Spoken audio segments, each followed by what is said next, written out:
There's a piece of Bristol, England, in the middle of New York City. Literally. That sounds like the oddest statement ever. But you're going to find out why. And then we're going to walk around more through Lower Manhattan, especially in 1st and 2nd Avenue area. So join me. I'm Ariel with Urbanist. Let's explore a little piece of Bristol, England, in the middle of New York City. We're literally on it right now. Right now the views are facing Greenpoints and we are at Waterside Plaza.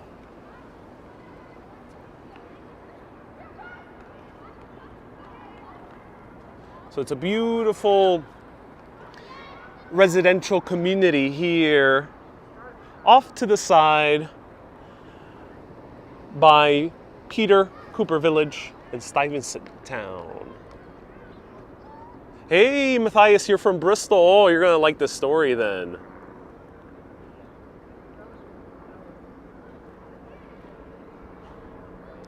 So we're currently located in a little wedge right here in the middle of New York City. But why is there a little wedge? It doesn't look like it's made from natural geological formations. Well, it's a very interesting story that dates back to World War II. So here is where I'm sitting.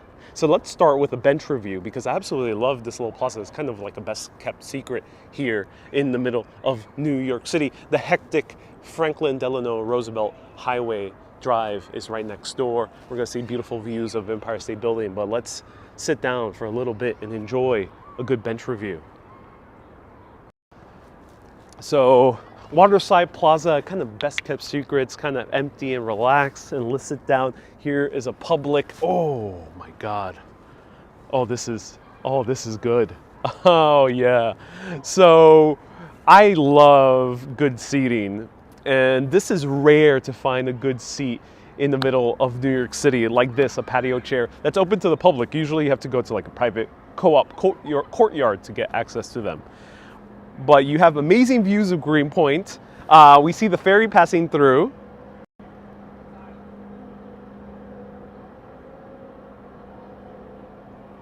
See views of Greenpoint. And this is utterly comfy. I am in love right now. This is one of the best benches in New York City. This is an Uber bench, ladies and gentlemen. And the architecture is maybe not the most stimulating, but the fact that you're right by the water, it's calm. There's kids playing around because it seems to be a very kind of family-oriented residential complex. It's beautiful. So I would give this bench a solid 9.1 out of 10. This is a very comfortable bench. Ooh, I can just relax. This is a good way to relax, right? Yeah, I think that's a good way to relax. All right, let's continue walking. Let's find out why did I say this was a Bristol in England, like in New York City? What am I talking about? Well, let's find out.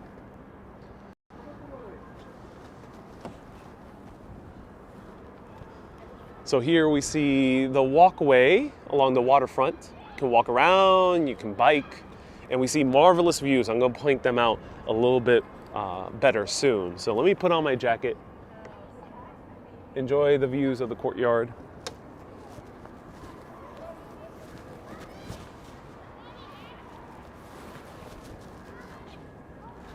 And put on my mask.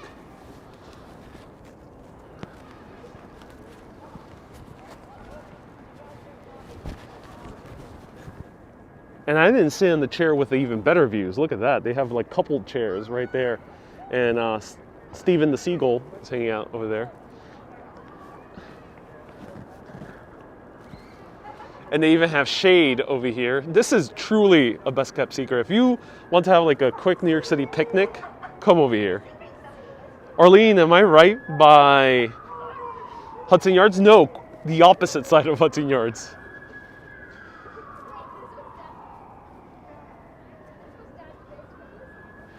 So look at these views.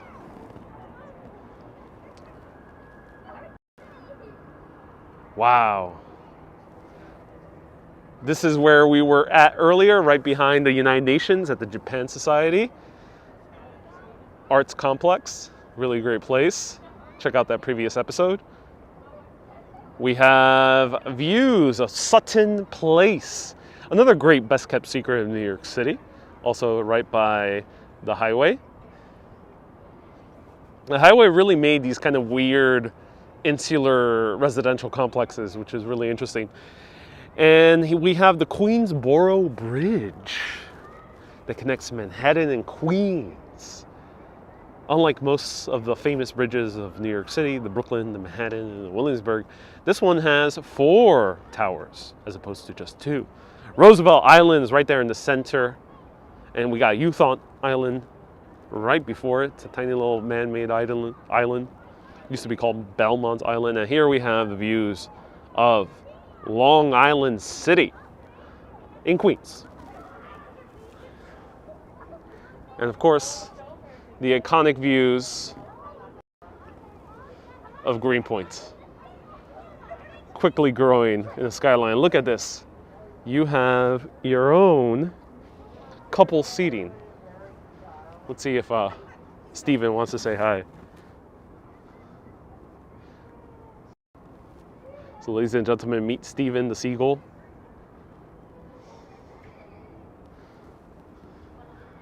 See, hanging out here. He's looking for his friend Jean-Claude. Not sure where he's at right now. Probably flying around somewhere, looking for some food.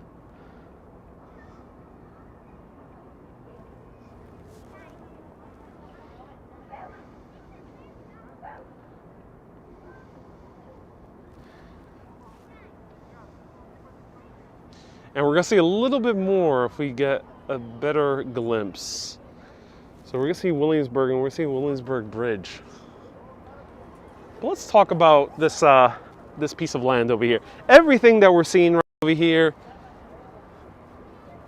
Waterside Plaza, built in 1973, 1,400 apartments from studio to 3-bedroom.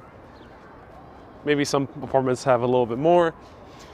And this, we have to go back to World War II when ships on behalf of the US military were going to England while the Blitzkrieg was happening. And during the Blitzkrieg, Bristol laid in ruins. While Bristol laid in ruins, the only way that can fill up the ship, because there was no industry happening, there was no trade, due to it being wartime, the ships had to be weighed down in order to make the trip back to New York City. So the only way they can make it back to New York City was to fill it up with the rubble from the destroyed Bristol. That rubble of destroyed Bristol, one of the beautiful cities of England. I visited myself. Visited my friend Kira, who is a really awesome person and video content creator. That pieces of rubble were brought back here to New York City. And they were filled here, right off the coast of Manhattan. There was nothing here, but Bristol was so destroyed, the war lasted so long that the ship kept coming back, bringing more and more pieces of Bristol here to New York City, filling this up where we're standing right now. All the landfill here, every single part of the landfill here right now at this very moment is part of Bristol, England.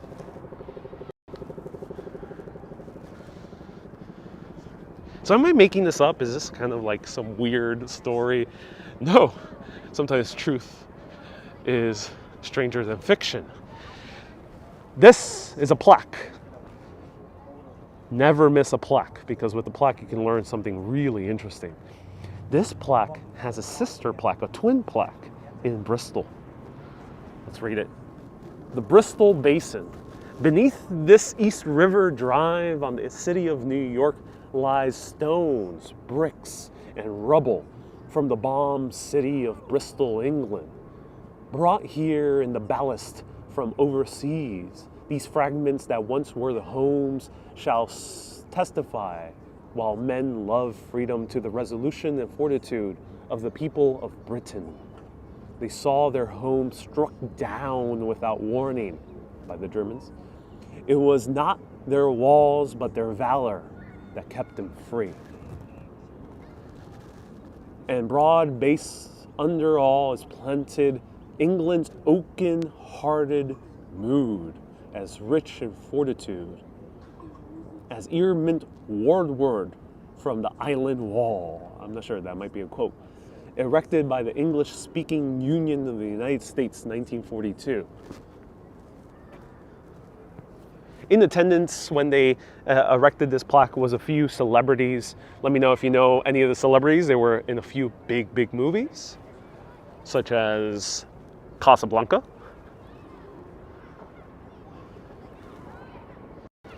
So there we go. We are literally standing on Bristol. I have a little bit more of England close to here in New York City before I can jet set across the pond and explore more of New York City, more of England. Terry, you got it right. Bogart was here during the unveilment of the plaque. So these are even better views. We'll zoom in on here.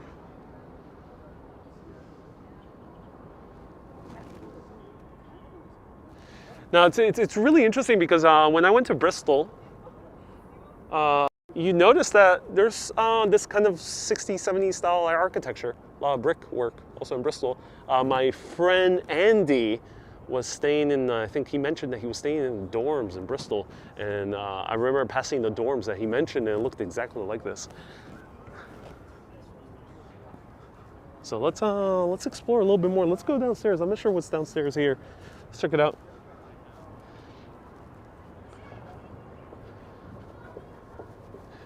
Hey Soul, nice to see you here. Dwayne says fascinating history. I agree.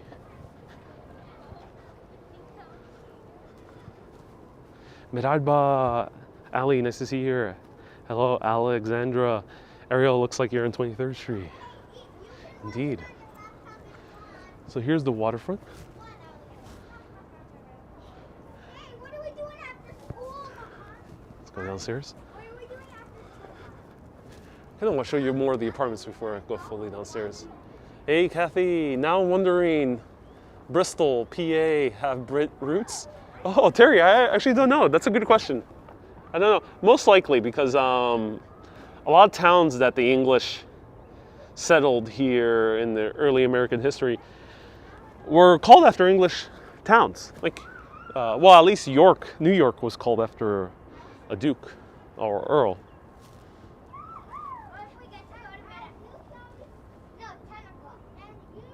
My friend Joe lives in Bristol. I can't wait to go back to Bristol. Can't wait.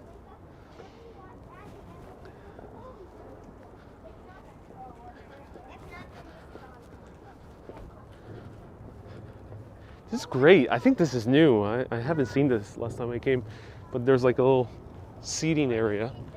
And look at this. Let me know if this looks familiar to all of you. Gary says get to Edinburgh. Oh yeah, I can't wait to go to Edinburgh as well. Edmonton got its name from an early British explorer, John Peter Pruden, who was from Edmonton in the UK. Oh, cool, Dwayne. I love that fact. Thank you. Lots of people running in this area.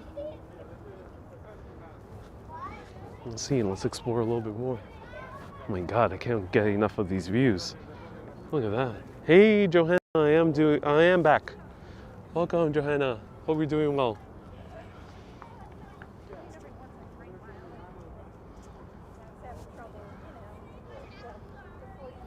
Hey,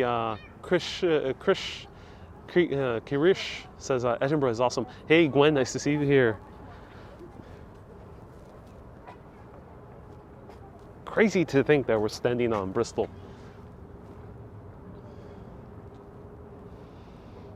Now we're very close to the water.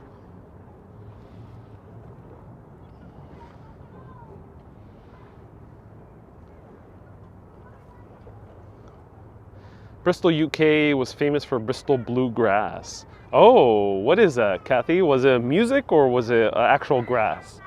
Kilkenny is patiently waiting for you. Yes, Kay, definitely. I bet there's a piece of Kilkenny somewhere in New York City. There might be at least a Kilkenny bar. Alexandra says, oh my God, what a view. Yes, here we see even better views. Let's go. Here we see our beautiful Williamsburg. Have you been to the Shard in England? I've been outside of it, but I never went inside. Not yet, at least, Dwayne. Can't wait to go. I decided to go to, what's the name of the building, the walkie-talkie? There's a building that has rooftop views there. Gwen, just press the heart button. Thank you so much.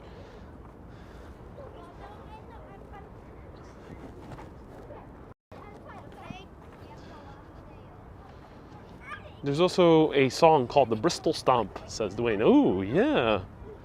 Great story. Never knew that, says Paul. I'm so glad, yeah. I learned it from Tom Scott, so I give him credit. Check out Tom Scott on YT. He's really, really awesome content creator. One more time the views before we walk a little bit further into Lower Manhattan.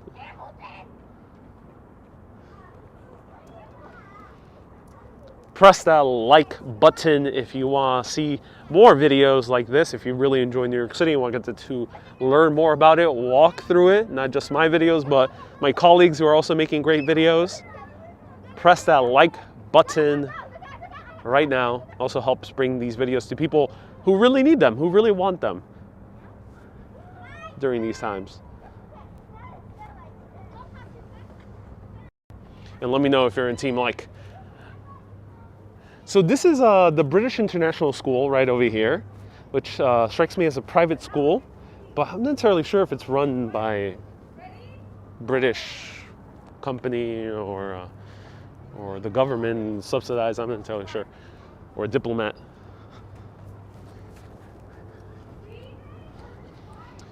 Hans, indeed, Bristol does have a history with slave labor. Yes, it does. Yes. Quite dark. That's a darker history of Bristol, yeah. Oh, look, a memorial bench. Ooh, we have a little homage to jolly old England. Ah, look at this. A Lego of Tower Bridge. Huh? Not London Bridge. It's like the biggest mistake that a lot of tourists make. Tower Bridge. So I think this legit might be run by British people or like the administration or something, because here we have another British reference, keep calm and carry on poster.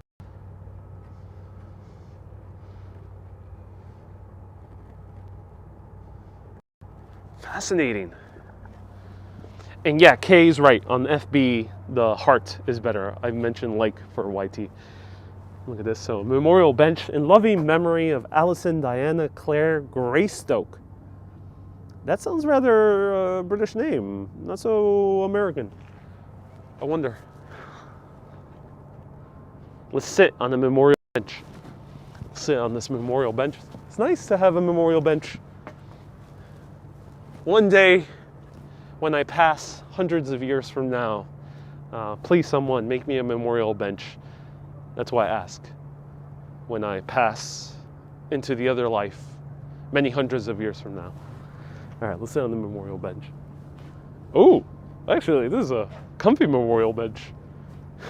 Memorial benches don't need to be comfy, so I don't usually review them because they're more for the memorial, but this is actually a very comfy memorial bench. It has a good slant to the back.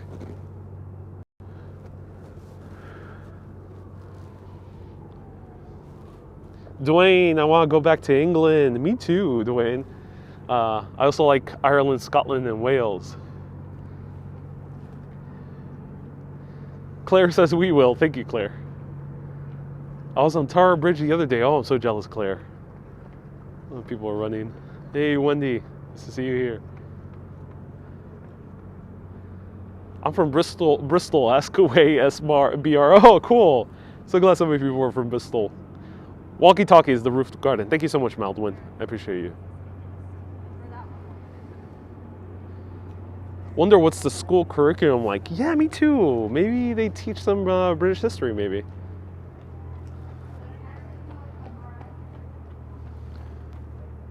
The carry on sign has some bad connotations.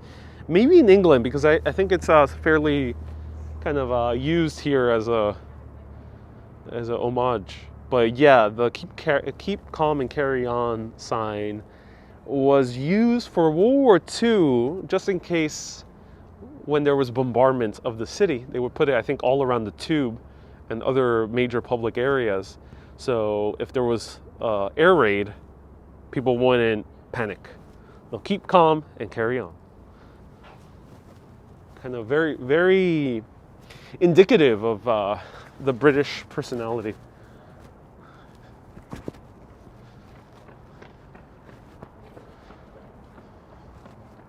There's literally a British flag. Okay, so this is definitely run by Brits.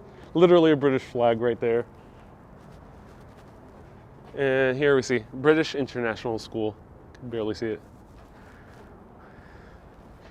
I'm thinking you really need to get a Union Jack to wear all the time, says Gary.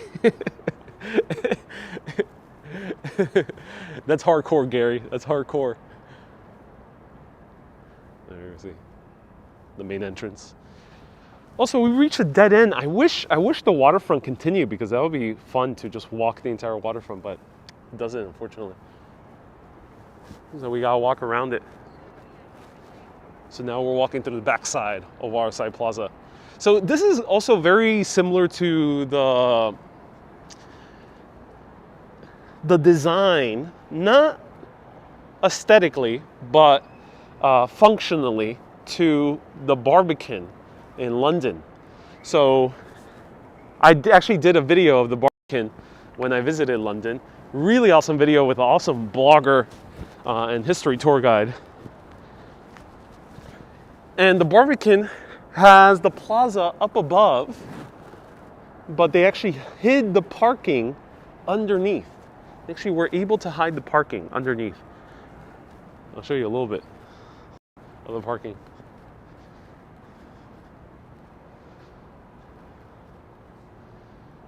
Hey, Zhao says, have a like on me. Thank you so much, Zhao. I appreciate it.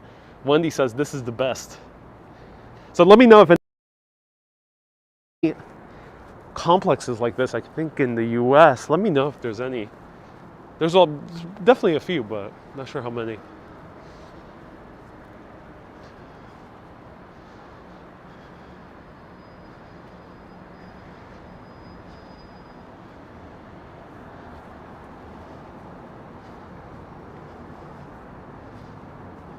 Oh, there's a bus here, goes along 34th Street. That's convenient.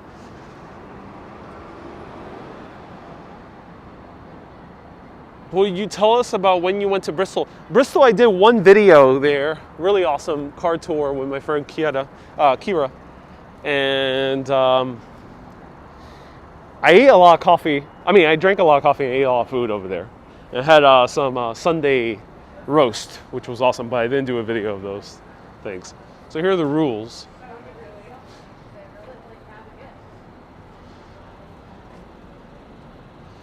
Hey, Alex, nice to see you here. Welcome to the backside of Bristol, England.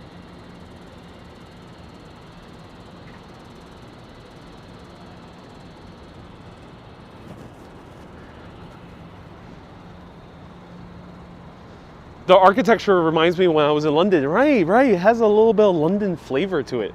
All right, is this a dead end? No, it's not. All right, good. We have a Soul Christmas tree in the middle of Bristol in New York. Look at this. Susan, the sparrow, is hanging out inside. Oh, I think we're locked in. All right, we gotta go the other way. They have their own shuttle bus over here. And we got some brutalist architecture. Yep. We're locked in. Oh no, we gotta walk around. Alright. Zhao says some parkour. Indeed, Zhao. This is where parkour will come really handy.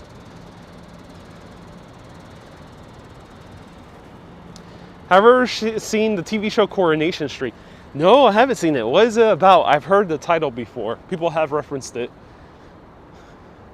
Bristol's the best city in the UK, says Matthias. I do love the accent, the Bristol accent, and the slang. The tree looks half dead, I think it was, yeah.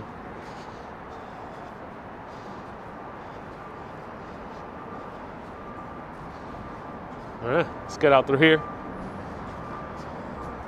And let's go to another residential complex, which is, we gotta go across the bridge over here, actually.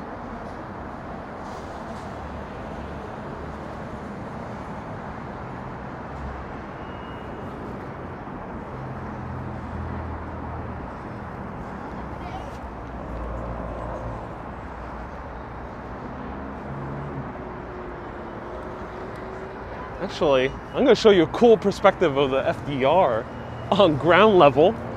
Rarely have the opportunity to do this, so bear with me. All right, FDR on ground level.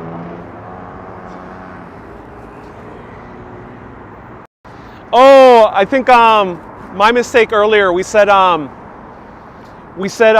Humphrey Bogart was the one in attendance. It most likely wasn't him. It was Cary Grant, because he is from Bristol, right? Please confirm. Yeah, so correction. Probably Cary Grant, not Bogart.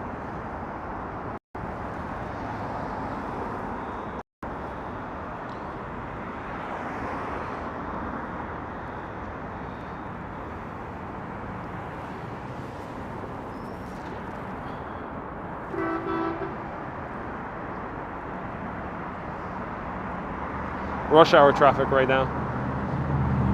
Thank you, Matthias.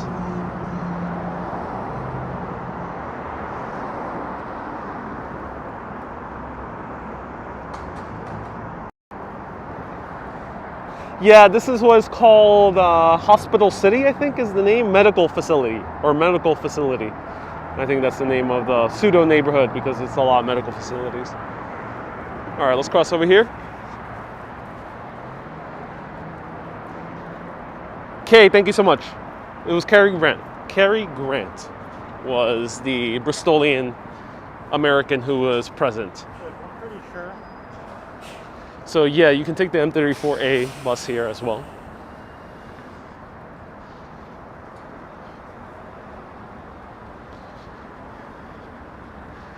At least you're protected from the zombies up here, says Evie. Yeah, right.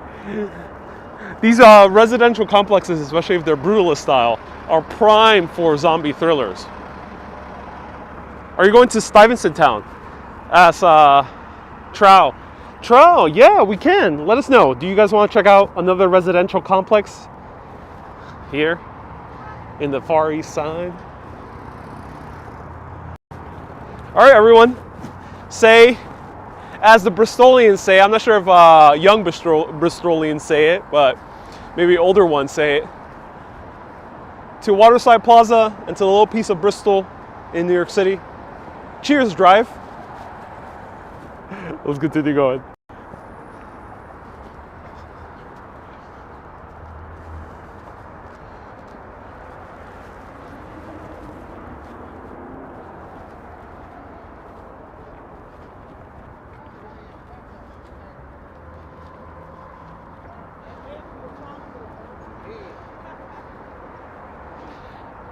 Panajota says, I know it's a irrelevant question, but how will a 24% tax of YouTube affect me?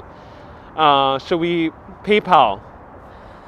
Yeah, if you can, if it's convenient for you or anyone who likes supporting the show and is interested in seeing it grow, do consider doing PayPal and Patreon. Best two ways to support me. I get the most amount of your contribution.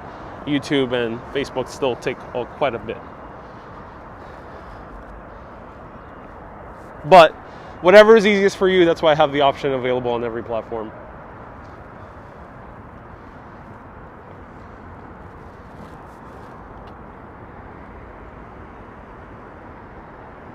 Hey, Trish asked, is it open? Yeah, the city's pretty open. Yeah, you can access a lot of things all around here.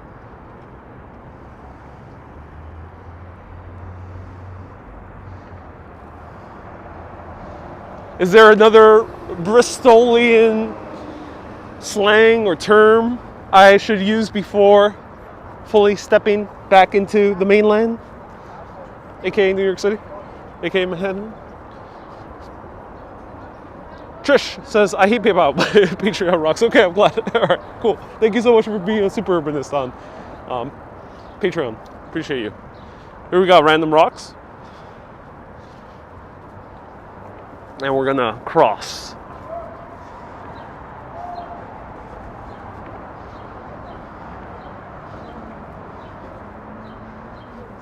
Hey, Marriott, thank you so much, Wendy, for tuning in.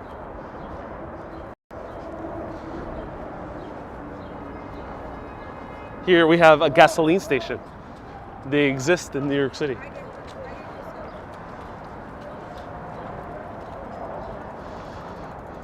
Banksy's from Bristol. Yeah, he is. He is, Hans. Isn't Stuyvesant Town the same architecture as Parkchester? I actually don't know. I haven't been to Parkchester. I wouldn't doubt that there are other complexes in New York City that are similar to Parkchester. Here is what I call Frank Lloyd inspired parking lots. Lois says, when you send a PayPal, do you not see it during the stream? I don't. There's no way. I have to go to my email or my PayPal to see it. So if you do leave a PayPal, do let me know in the stream. And our mods will alert me. So what does this remind you of? What building, what museum in New York City does this remind you of? Let me know in the comments. This looks like a specific museum in the middle of New York City. Very iconic, after a very famous American architect.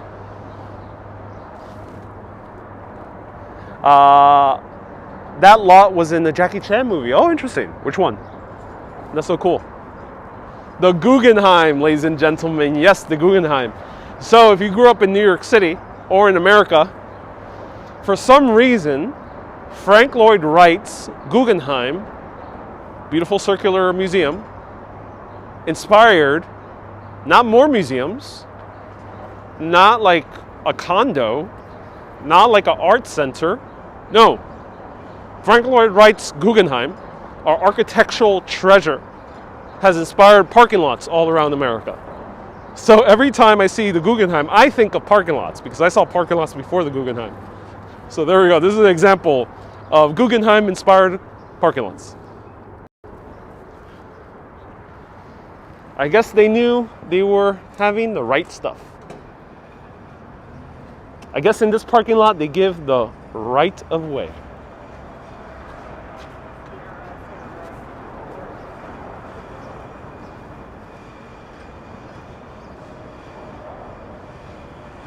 Miss Alma says, that's funny. Yeah, indeed.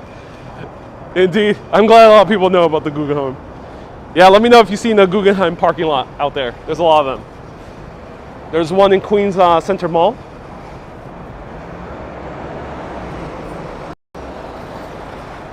Or maybe parking lots inspired the Guggenheim. No, I think it's definitely the other way around. Not quite parking lots than the Guggenheim.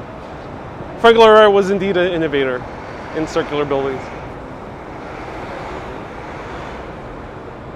Dwayne says that's like downtown Edmonton with that construction. Right, yep, there's a construction site here. We're right underneath the Franklin Delano Roosevelt Drive.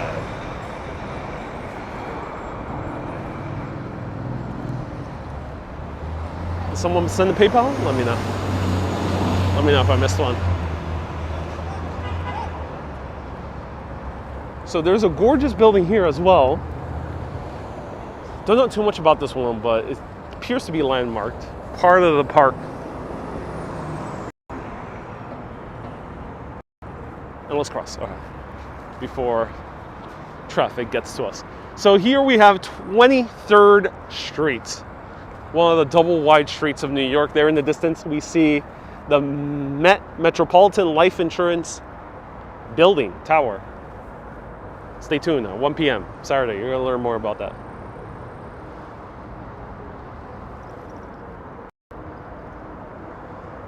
Having a car in Manhattan seems so inconvenient. Yeah, I agree. Crazy inconvenient. Dwayne asks, who came up with punk music first? Great question. You know, some people might say America with the Ramones, and there was a few other bands. Is it the Sex Pistols? That Velvet Underground, I think it was. I don't know too much the punk history verbatim, but some people might say also that it was actually Britain that made punk first with like the Clash. So it's contested. Let me know what you think. Here's the bus stops. Cool thing is, if you're in more of these outskirts, because it's pretty far away from the subway, you can take a bus. You can take the M9, the M23, a little bit further down.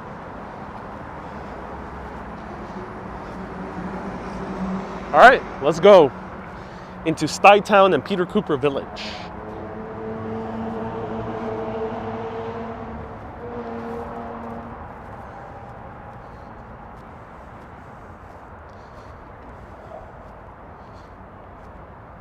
Oh, Matthias, Gert Lush. I remember hearing that in Bristol as well. Gert Lush. What does that mean again? Gert Lush. I like that.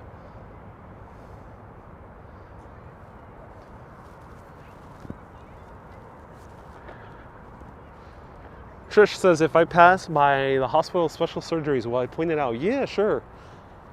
So this is Peter Cooper Village. PCV. Peter Cooper. Super talented engineer, businessman, industrialist. Here's all the buildings. Hey, Trish says Boston has too much construction.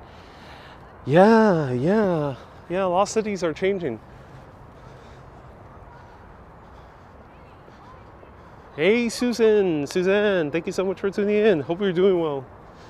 Hope you're holding up well. It means very nice, says S-Bar, BR. Gert Lush, okay. Gert Lush, all right, ladies and gentlemen. Let me know if you think this broadcast is Gert Lush. Is it cheap there in PCV, I mean, Peter Cooper Village? Nope. No, probably expensive. I mean, probably not super expensive, but expensive. Greetings, Charlotte. Nice to see you here. Wendy says, oh yes, perfect. I'm glad people think this broadcast is Gert Lush. Panajota says, anyone else on Team Like? Yes. Panajota, thank you so much for being on Team Like. Here we have a birthday party. Oh, that's so cool. A lot of kids in these neighborhoods. A very, very family-oriented area of Manhattan. It's rare now in many neighborhoods, you know, like in the interior of Manhattan, maybe like, say, East Village or Greenwich Village, to hear kids playing. But here you do, which is nice. Oh, it smells like perfume. Very strong one. Ooh, what game is that? I remember playing that as a little kid. Can anyone let us know? What game is this? I remember playing this. I forgot the name.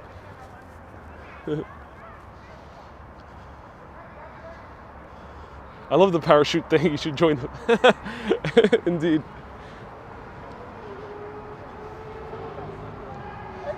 Hey, Yoli. You're watching another live video. Thank you so much, Yoli. Welcome. Hey, Wendy. Yes, great. Denise says it's called Parachute. Is it called Parachute? I have been to Budapest. Balaz. Yes, I have, but before I started Urbanist. So I can't wait to go and make videos in Budapest because I fell in love. I really love the people there specifically.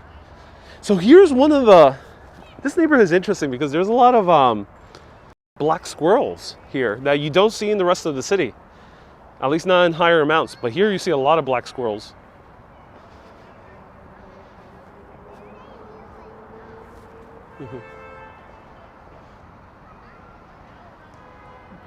Earl's right behind them, chasing away.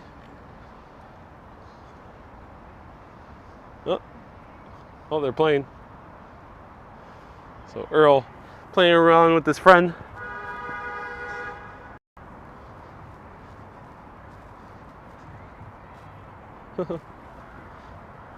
Hey, Miss Alma says, nice tour, very informative. Oh, so glad, Miss Alma. So glad that this is informative. Thank you for tuning in.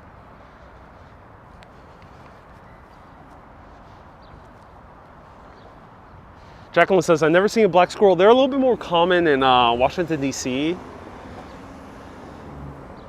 Let me know if there's other areas in the nearby U.S. where they're common. A lot of these squirrels were imported actually from England. Was it? No, it's the other way around. They have been migrating to England somehow and destroying the red squirrel population. Poor red squirrels. Hey, just saw the Tom Scott video. Yes, I'm glad you did. So everyone, the story I mentioned in the beginning, I give full credit to Tom Scott. He's the one I learned it from.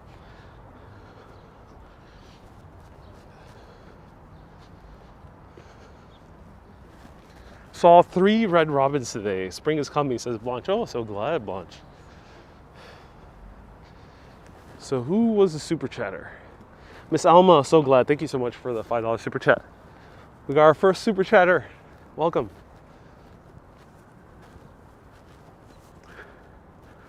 Trowel says walking commuter used to live here. Oh, beautiful area to live.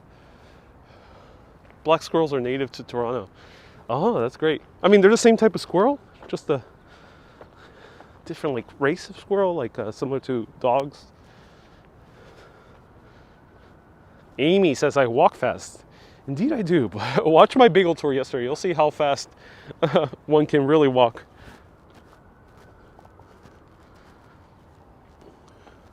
Okay, Ireland also has gray squirrels chasing out the red squirrels. Oh no.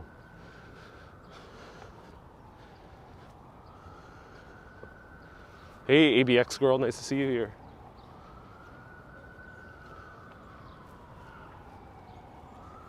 Would you live here? Let me know. Cue the sirens. Crime. No, I'm joking. There's no crime here. The only crime here is that the rent is too high. It's the only crime.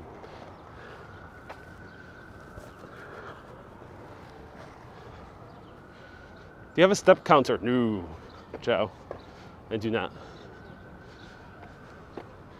But that's how I maintain my model figure, is by walking and walking and walking and not stopping, just keep on walking.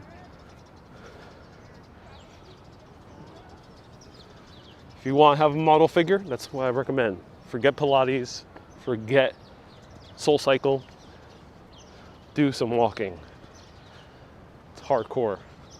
Forget CrossFit. What you should do, forget CrossFit, do crosswalk. Yeah. Forget having a SoulCycle, remember to have a soul commute. This is a sign, ladies and gentlemen. Leave SoulCycle and walk.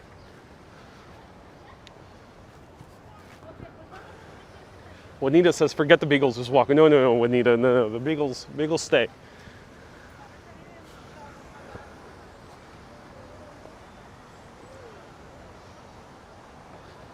New York City, 65 degrees Fahrenheit. It is, and it's gorgeous.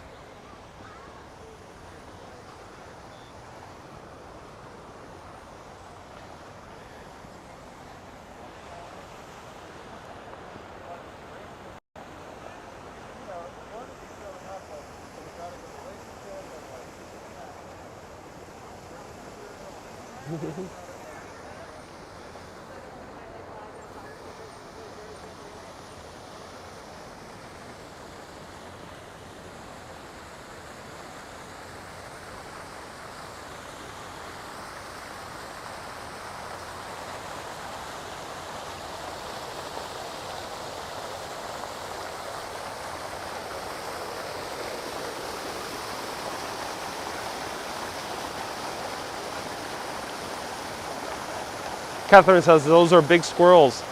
Right? They eat a lot of pizza. That's why. They eat a lot of donuts. Cartoon on the Urbanist merch. You'll see proof of it. You think that's a cartoon, you think that's a drawing, but that's actually a photograph of Earl stealing a donut. Have you named the squirrel? There's Earl the squirrel, but he has a lot of friends. I haven't named his friends yet. We haven't learned their names yet. Maybe one day.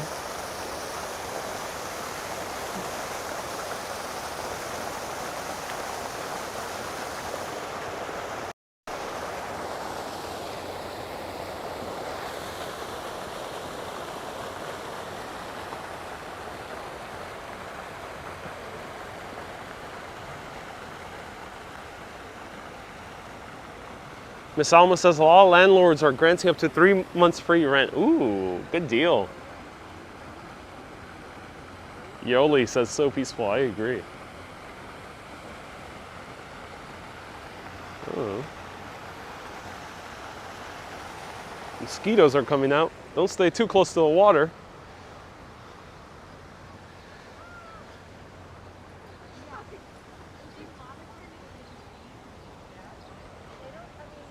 There's a 9-year-old YouTuber that earns $29 million, says Robert. Remember, that is completely random, not related to the show, but wow, that's impressive.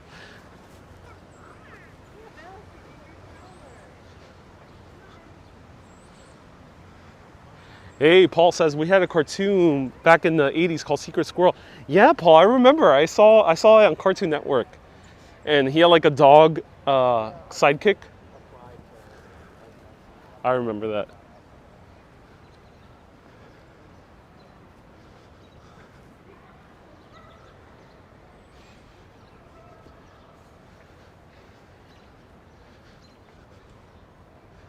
Oh, look at this. Oh my God, they have their own library here at Stuytown. Now we're in Stuytown. Look at that, that's so cool. Let me zoom in. So cool. All right, guys, I'm moving in. Let me know. Who wants to be my neighbor here in Stuytown? So gorgeous. Oh, they even have a cafe. Let's check it out. Oh, art. I like art. And art likes all of you. Gorgeous. I love this kind of steel tree. It's very nice, very flowy.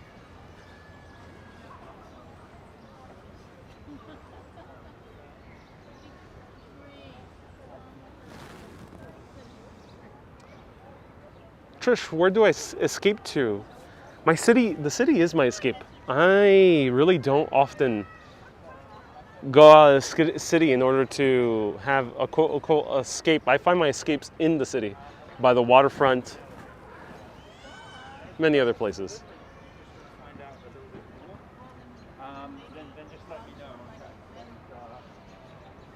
I would be so bored in nature. That's why I don't go often, like hiking or anything. But maybe, huh? Are you waving? No? Oh. Are you waving to me? Yeah. Oh, sorry. Okay. Hey, how's it going? Oh, thank you so much. I appreciate it. Oh man, what's your name? Yo soy Luis, es Navra. Luis and Navra. Oh, nice to meet both of you. Are you guys? We watch your YouTube. Are you guys from the neighborhood? Yeah, we live here. Oh, is it a nice place to live? It looks like it. We've been here for 3 years and we love it. Oh, that's so cool. Yeah. We're moving now, the rent prices. I know, we have to move. But They're going up? No, they're going down. They're going down. Oh, okay, yeah, makes We're outta sense. here. Oh, yeah, we're yeah. down here, but so we're finding a new place. Oh, that's wonderful. Are you guys walking your dog? Yeah. Oh, he's beautiful. What's his name? Fearless dog, yeah. What's it? Inti. Indy. His name is Inti, yeah. Inti. Oh, nice. All right, cool. Have a great day. Thank you so much for the cafecito. Bye.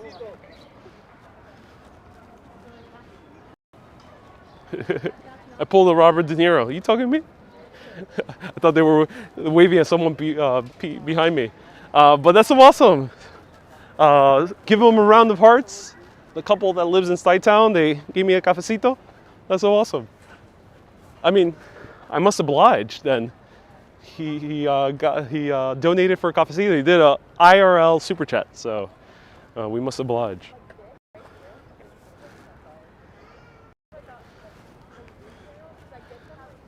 All right, let's check this out, the patio. All right, let's go inside. Is there music? Oh, I hope not. Oh, okay, cool. Awesome.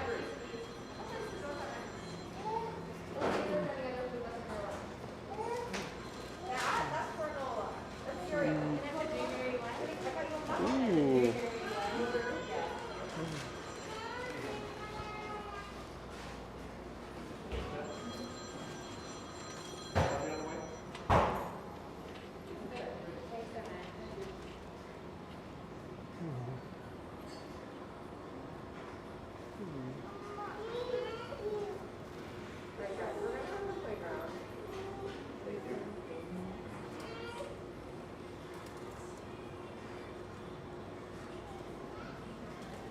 Sorry.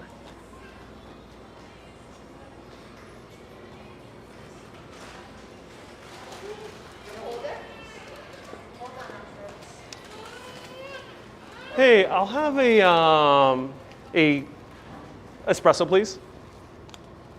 Anything else? That's all. 324. Thank you. Thank you.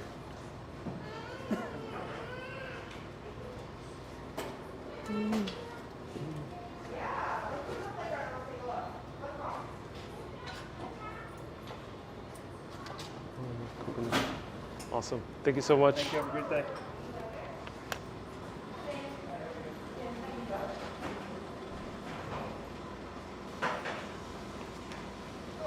Hey, how's it going?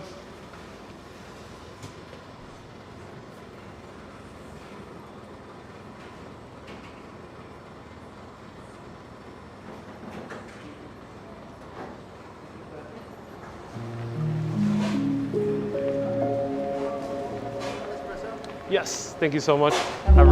You too. Have a good day.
It's funny because that song, that's Coffee Break on the Urbanist soundtrack, it has the same ambiance that we're listening to right now, which is kids in the playground and kind of birds chirping and a little bit of water in the distance. It's the same exact ambiance.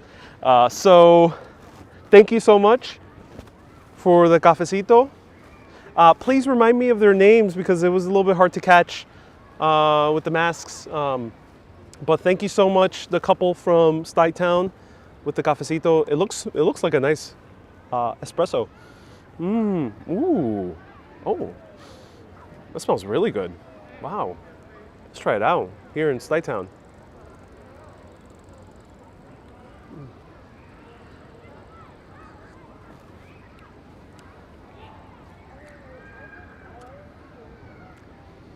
Yeah, that was good. That's good. That is it's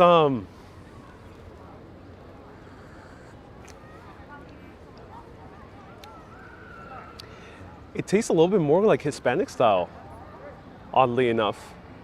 It has a little bit more a punch than your typical Brooklyn coffee. I wonder what beans were they using.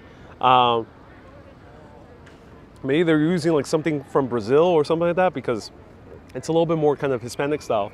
So definitely does taste a little bit more like a cafecito. That's good. That is good. Highly recommend the Five Sty Cafe. Five Sty Cafe seems like a very nice place to kind of sit down and relax, especially with the views. The sun is setting and leaving a beautiful light on the buildings. These are not projects. They might look similar in architectural style because they're big, blocky apartment buildings. These are what are known as cooperative apartments, or co-op for short. As far as I know, let me know, because maybe they're more for sale. But let me know for sure. I'm not 100% sure if you can buy the apartment outright, or it's just a co-op rent.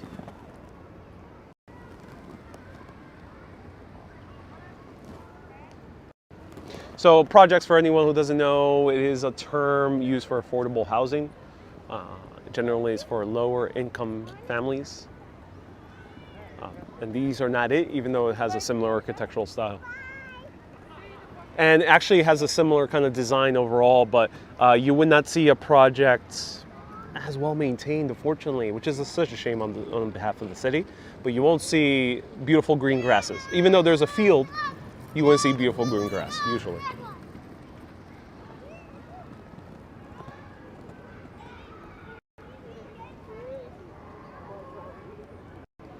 Thank you, Noah. Noah, Navigating New York. Are you a live streamer or a YouTuber? Sounds like it. Thank you. Noah says they are in the apartments. Yeah, so the person who owns it is the developer, or whoever the owner is. Usually it is a developer. And since they're cooperative, sometimes, I'm not entirely sure if they're 100% cooperative, but if they are, and it seems like that because there's amenities like there's like a swimming pool, there's a cafe down there, not cafe, a library. In essence, a co-op is, as I mentioned, like a stock equivalent for real estate. So you own a piece of the property and you're paying monthly for all the maintenance and everything.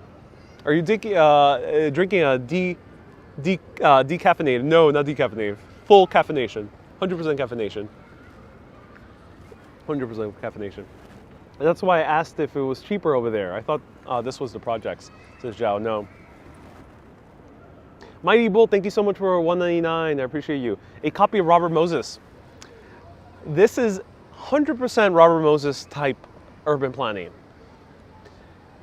The reason is Robert Moses really wanted people to leave the cities and go into the suburbs, especially middle class and higher. And unfortunately, specific groups of people as well, because Robert Moses was known for having racist beliefs against certain groups of communities here in New York City. And that said, these type of neighborhoods are a little bit more car-centric because you can park all around them, and I think you have your own reserved parking lot, but do let me know. And because of that, these are kind of like Robert Moses-inspired condominiums. They're kind of trying to be a little bit of suburban living in the middle of the city. So the downside is that they are a bit inclusive. So if you're of a specific, of a different ethnicity, of a different class, you might not be admitted inside. And that's the tricky part of these types of developments. Imelda says, do you like your dark, medium, or light roasted coffee? I love them all, but I prefer more kind of like a medium roast if I had the choice. A light roast is great for a pour over, but not for espresso. A medium or a dark roast. And hello, Trisha. And Mighty Bull, thank you so much for the super chat. We'll be walking soon, but let me finish this cup of coffee. It's so nice. And this is not a comfortable place to walk and talk with the coffee. Unfortunately, it's too full. Too many people out and about. Let me show you more of the views as I sip this coffee. And my teeth turn yellow because of all the caffeine.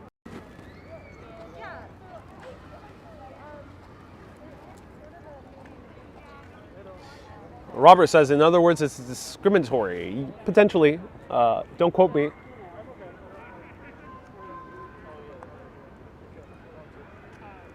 Again, everyone, this is not journalism, so do your own research. Whatever we talk about is just for the sake of conversation. And I don't have a teleprompter, nor a series of notes or a list of sources that I provide, so do your own research.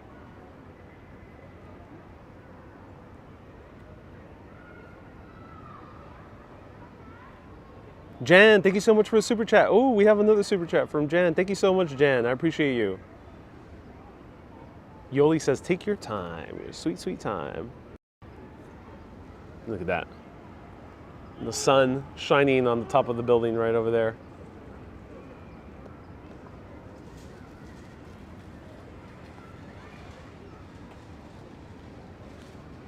Is this up by Central Park? No. This is not to be confused with like Lincoln Towers. And there's like another co-op area also in upper Manhattan, but I'm not entirely sure what it's called.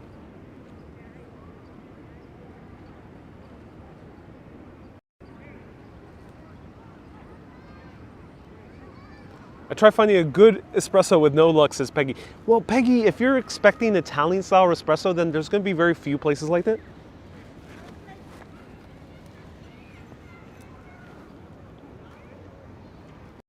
There's going to be very few places with Italian style espresso. So if you're like looking for that really good crema filled espresso, it's going to be hard, but there's a few places. Try Gran Cafe in Brooklyn. Try the Italian places, which I have a few videos on. Those places you'll find classic Italian espresso.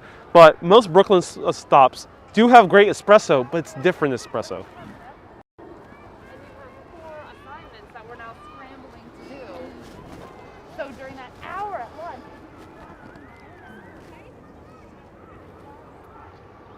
So Alexandra, in today's case, I'm drinking an espresso, no water.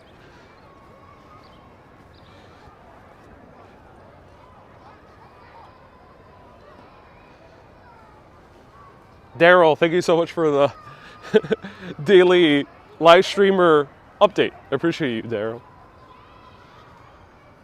Daryl is the guy to know what other streamers are up to.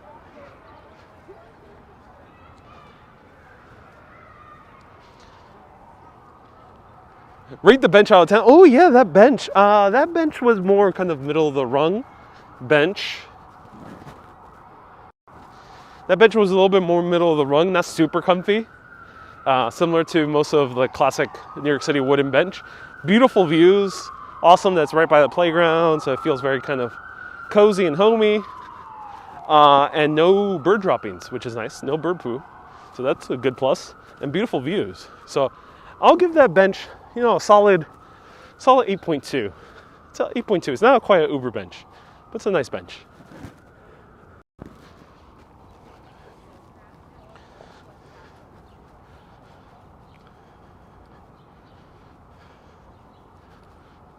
All right, so that was Stuytown, ladies and gentlemen.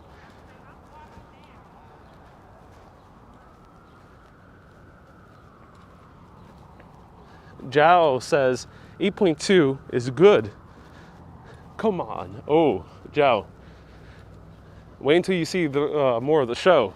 We do come across terrible, terrible benches. So there are low scores.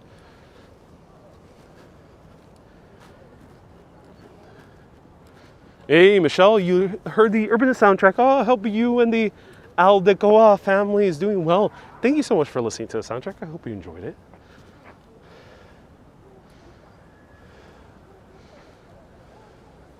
I heard that they're turning projects slowly into co-ops. Yes, that is the case with some developments. Yes. Yes. New York City housing is a really kind of complicated, heated issue. So there's probably a lot of great resources for that. Check out Brownstoner Probably a good resource to learn a little bit more about housing. I'm not sure if DNA Info is still around, but if they are, probably one of the best resources. There's probably a few other publications that are good for learning about housing. I don't cover it because I really don't cover modern politics.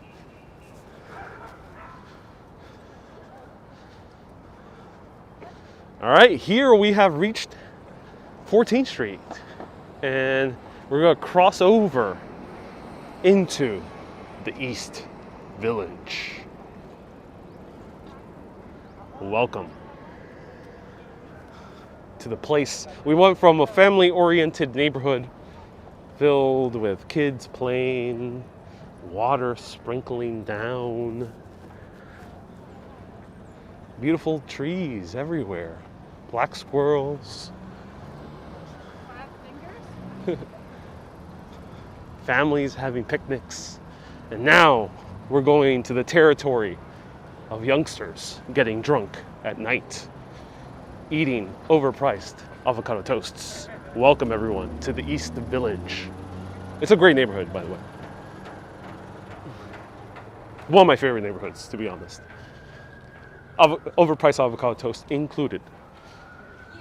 Yes, that's right. I myself do partake in the overpriced avocado toast.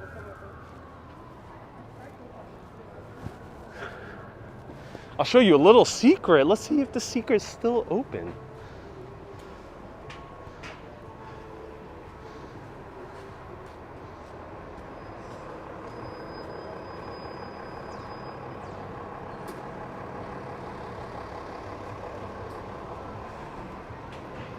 Oh, we might cut to her music. Okay, everyone.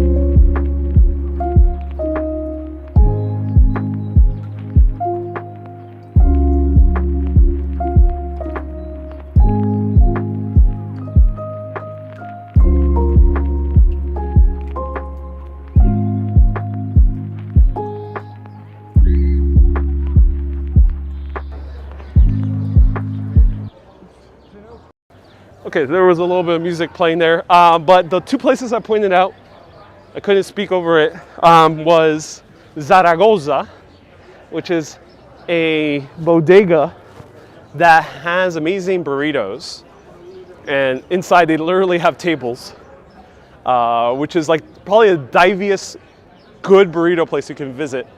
And then right next to it is a really great bar, one of my favorite bars in New York City. It's called Drop Off Service. It's my favorite in New York City, because they have very good deals on great craft beer. So if you're a really good fan of good quality beer, they are probably the cheapest in terms of price that you can get for great quality beer and a nice ambiance. So check out Drop Off Service right next to it. And let's continue walking around. My mask flew away. All right, let me know if you have any questions, and maybe we'll explore some new things. It's a beautiful day today. Beautiful day in the neighborhood. Cue the Mr. Rogers theme song.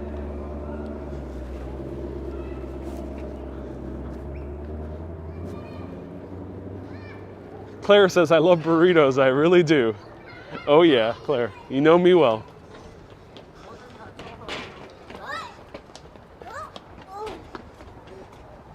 Any good ice cream nearby?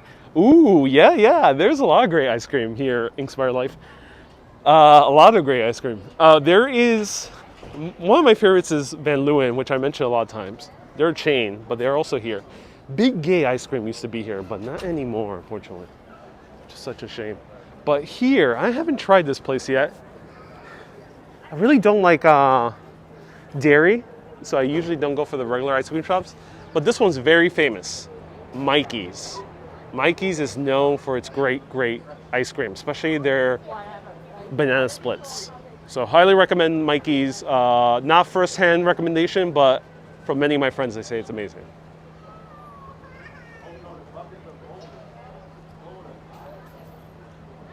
Babu doesn't agree with Van Leeuwen. Oh, Babu, I disagree with you. But let me know, Babu, what's your favorite ice cream shop?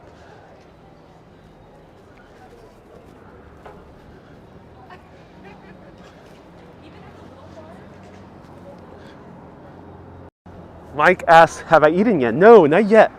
Look, New York City's balcony. You usually see people hanging out, especially in neighborhoods like this, East Village, hanging out in their fire escapes. And some people have like really well decorated them, even though it's illegal to do so. So here we have some murals.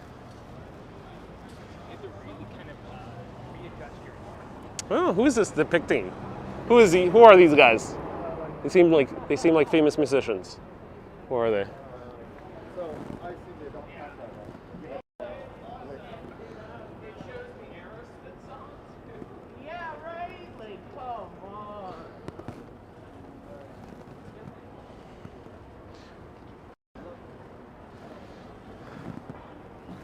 Let's cross the street. It might be a little bit better. Yeah, because it's a bit hard to see. Let's see.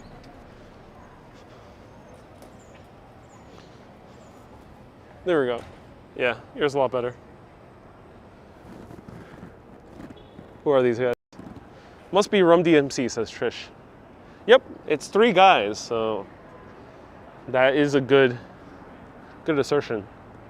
Hey, Peter, send the PayPal. Thank you so much, Peter. So glad you're enjoying it. Is it Rum DMC? Brittany says that's Rum DMC. Thank you. It's tricky, tricky, tricky. Rock around and rock around, it's tricky. I know Rum DMC because I used to be a big fan of the video game SSX. If you ever played that snowboarding game, it's amazing. One of the best video games ever made in the history of mankind. And they have Rum DMC as the soundtrack. And every time you do a super trick on SSX, they play It's Tricky. Yes, Alec. Romeo and Juliet balconies. You know, the balcony, the fire escape, was actually prominently used in probably one of the more famous Romeo and Juliet adaptations. And this neighborhood looks just like that musical. What musical am I referring to? It's a Romeo and Juliet adaptation, and the gal gets on the balcony, aka her fire escape, and the guy says, Maria, da, da, da, da, da, da, da, da, da. Mob and Tara, you got it right. West Side Story. Now, West Side Story did not take place here. It took place in modern day Lincoln Square, Lincoln Center. However, the architecture that used to be there looks exactly like this. Like this, exactly. Tenements. They were all built in a very similar style. And now we got condos. There's no romance in these condos. Let me know, how would a modern day West Side Story even happen in a condo like this? Would it be in like the rooftop garden?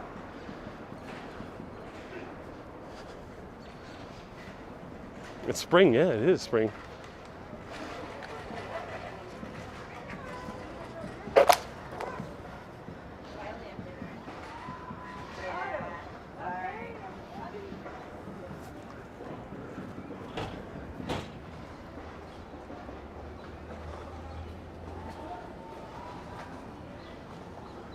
Brittany says that the modern day West Side Story would be at the laundry. Indeed it will. Maria, have you cleaned your laundry? Have you finished up drying your clothes? Because I love you so. Maria, my laundry queen. Oh yeah, everyone, it's in the making.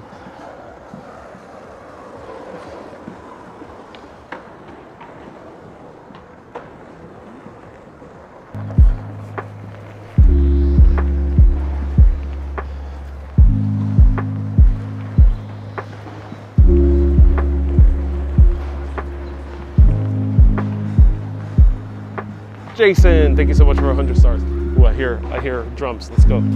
Check it out.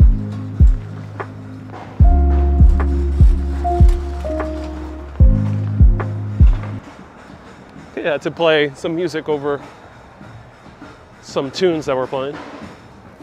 All right, I hear it. Everyone, let's go. Peggy says, be careful, that lady's name might be Maria. Maybe that's how I meet the love of my life. I'm making fun of the song Maria and a beautiful woman by the name of Maria.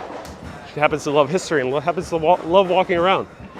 Turns around and says, did you say my name?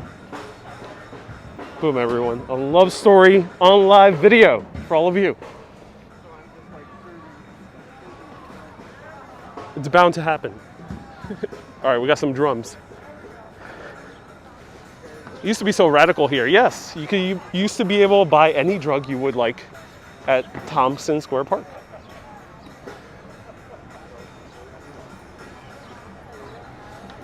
Who's playing the drums? This guy over here. Let's check out. Hey, Holland. It's your Hooray Puerto Rico. Holland saying hello. You left the Hudson Yards so fast. Hey, Holland, I was not in the Hudson Yards. I think people are getting confusing me with someone else. Is there another Ariel out there?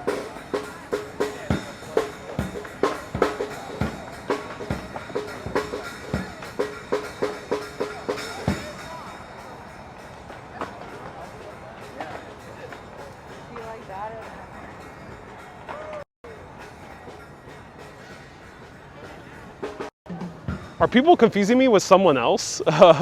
I already got a few comments saying, hey, I thought you were at Hudson Yards. No, not Hudson Yards at all. Very far away from it. Did not start nowhere near Hudson Yards.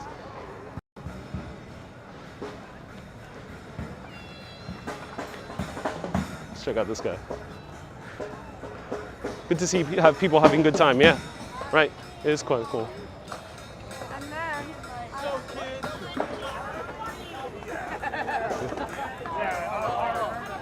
You're gonna see more mustaches here, by the way. We're in mustache country.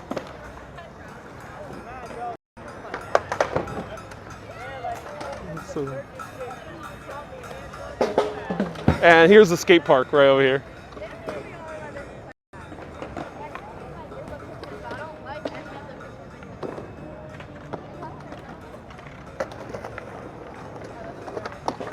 Oh.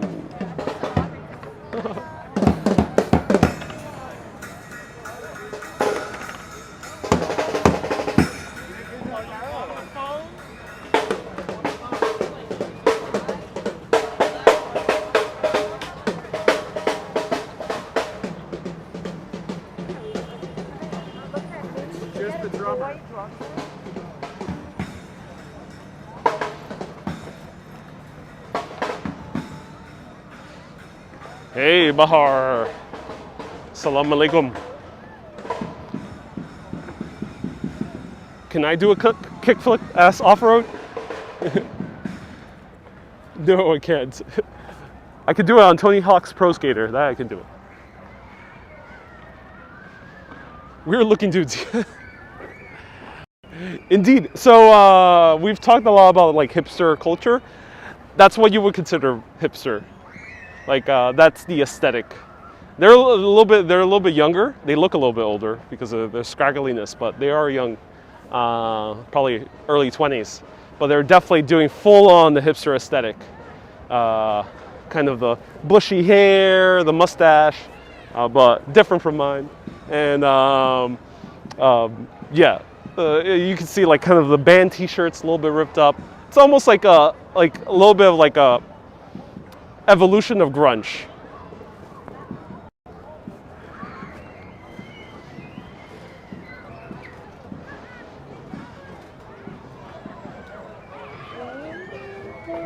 Oh my God. The girl from Ipanema. Ah, yes, we found it. Oh, I love that. That's so cool.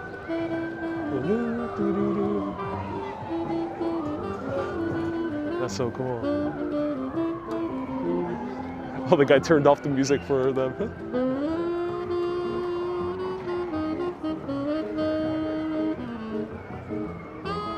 So cool. I think this is the jazz band that doesn't like to be filmed, so let's keep on moving.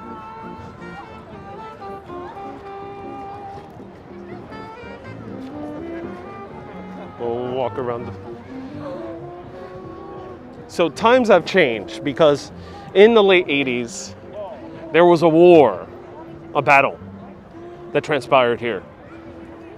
NYPD's cavalry unit on horseback attacked a bunch of people living in tents. They called themselves anarchists, punks. Lived all around here in the middle of Tompkins Square Park. That raid led to the clearing of Tompkins Square Park and kind of the tent city that was happening here, the tent village.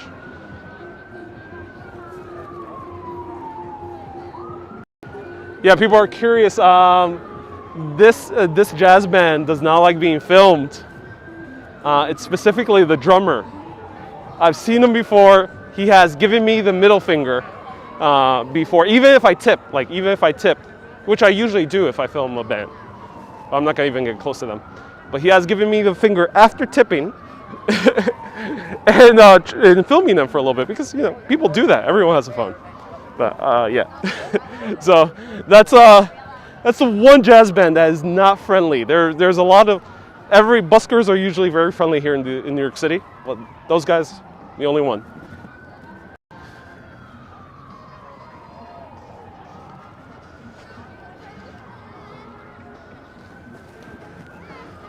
So here we have the Krishna tree,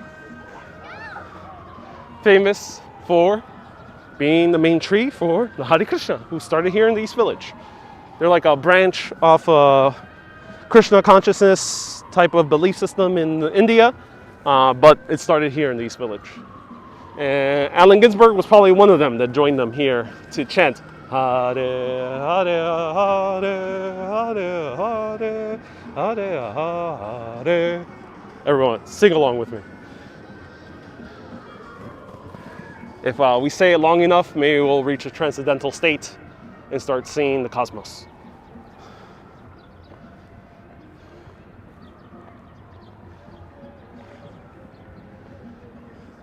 The sun is already setting, skies are turning purple. I hear more music. Let's follow the music.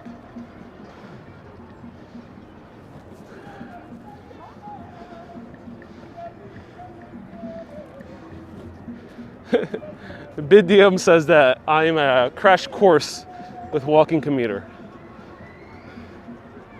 Robert Parker says another viewer is mentioning you at walking commuter. Well, if it happens, it happens.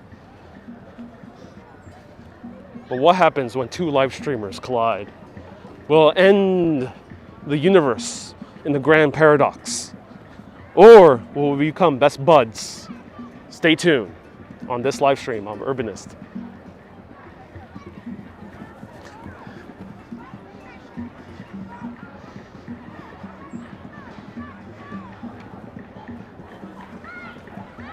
Oh, I hear some salsa or bomba plena, which is amazing.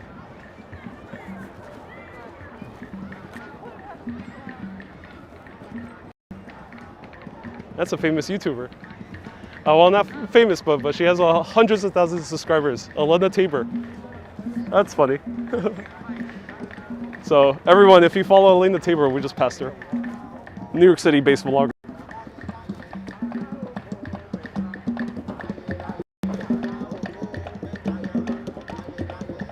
So we got some bomba y plena happening. That's fun. This is making me so happy. Yeah, me too. Me too. That's so much fun. Are they collecting tips?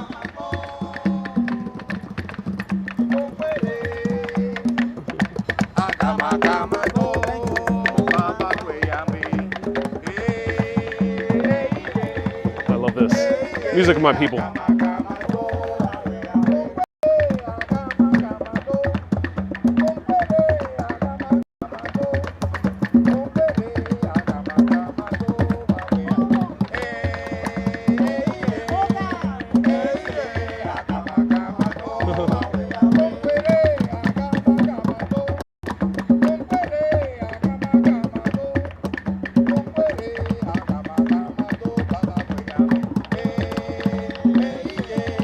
To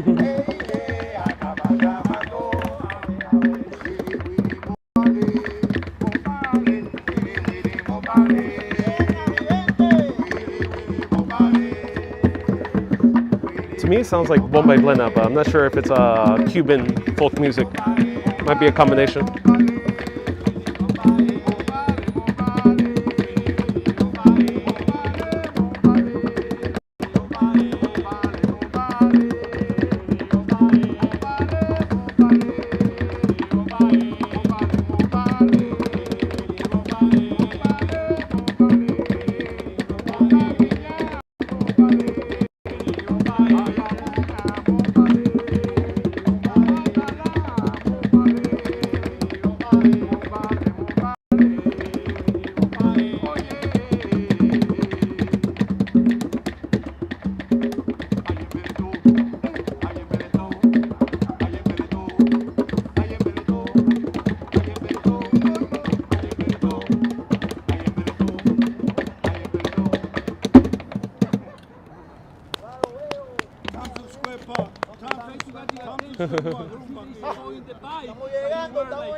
That's amazing. Let me give it a little bit more.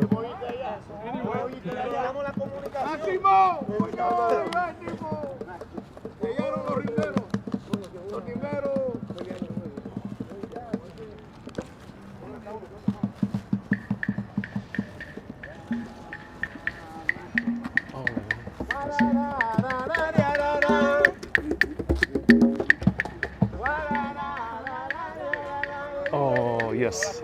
I've heard this beat many times when I was little. It's so cool.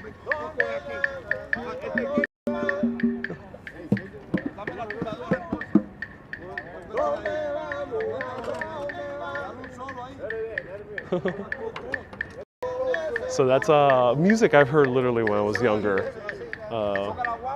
Here in New York, I'm New Rican, so a lot of this music is Puerto Rican, bomba plena, maybe a few other styles, but they're the same kind of folk songs.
zone right now.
Ahora llegó la hora.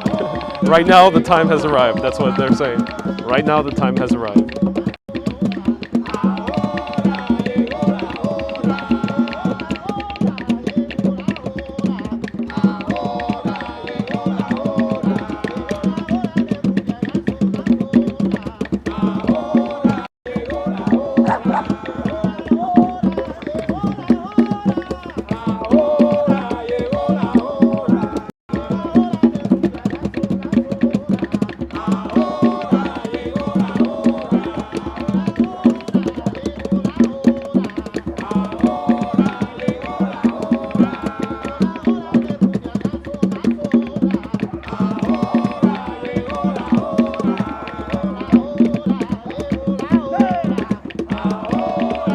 got another friend.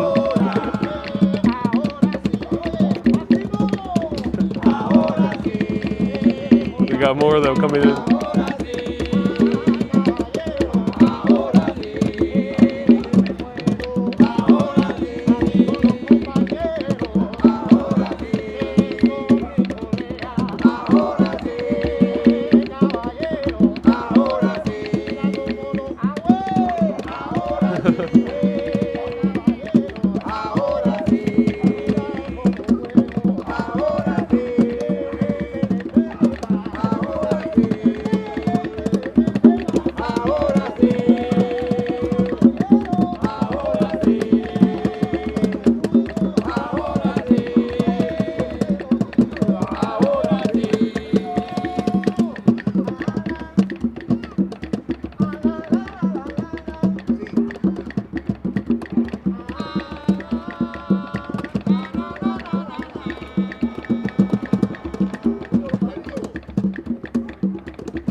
So that is absolutely amazing.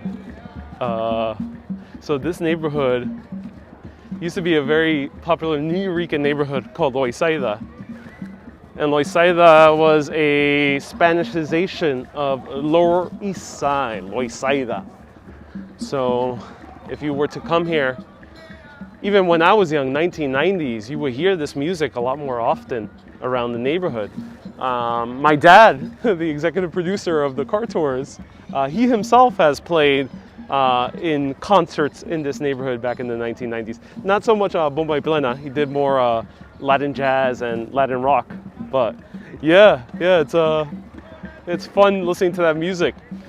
I'm glad a lot of people stuck around. We had a lot of people leave, but that's the show. We take a sweet, sweet time, especially when it comes to beautiful music like that. So this was a little bit of a blast from the past. So this is what you would be hearing loudly in the streets on a Saturday night with the smell of chicharrón in the distance, pork rinds. And Maybe also the smell of some Corona beer in the distance as well. Oh, and I think there's nothing better than hearing it echo as we move away from it, echo through the park. Ah, that's beauty, everyone. Oh, wonderful.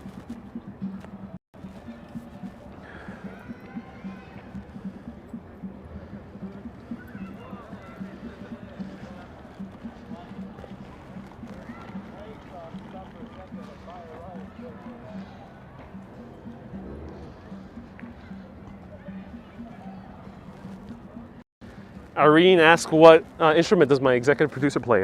Bass and flute. Bass and flute. It's a cool combination. Sometimes he switches in the same set. So one thing I've noticed is as you're traveling, you know, sometimes it gets a little bit tempting to kind of keep going on a pace and keep on walking.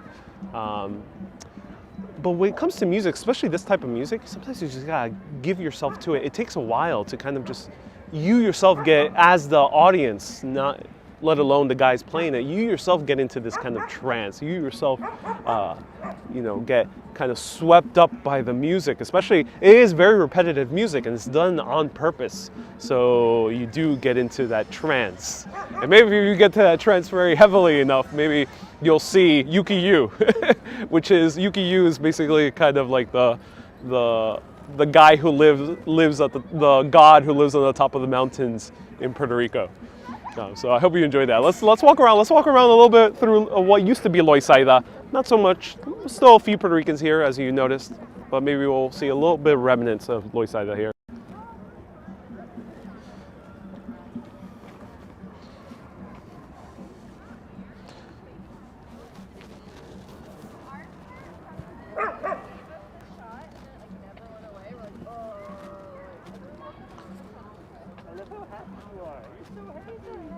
Oh. Love the African Santeria music. Yeah, I mean, there's a lot of influences of Santeria. You know, I had it in my back pocket. The intention is not to do a Santeria ritual with this specific group of people, but yes, you might hear similar music for a Santeria, you know, ritual or gathering.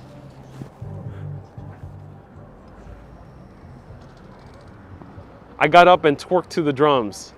Is that Washington Square? No, this was Tompkins. I always have a tough time pronouncing that. Tompkins Square Park. Tompkins Square Park.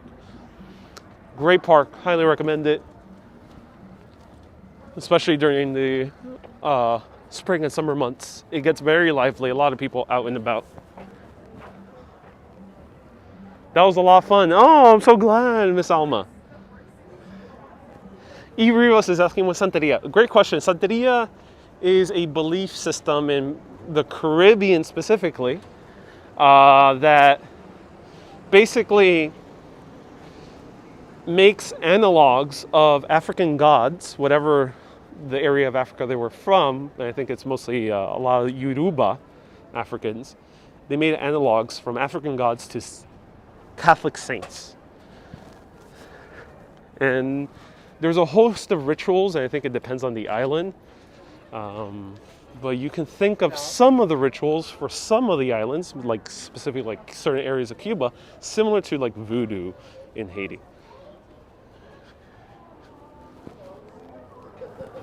So that's Santeria. Another thing about Santeria is they dress all in white. I think in general, but especially for their gatherings, all in white. Everything has to be white, and they always have to have something crossed. Their arms have to be crossed, their legs have to be crossed because they don't want to let the evil spirits in. Fascinating culture. Joseph says, $5 super chat. Thank you so much, Joseph. I appreciate you. Alexa says white for purity. Indeed. So we're passing Avenue B and 6th Street. So this is what used to be Loisaida.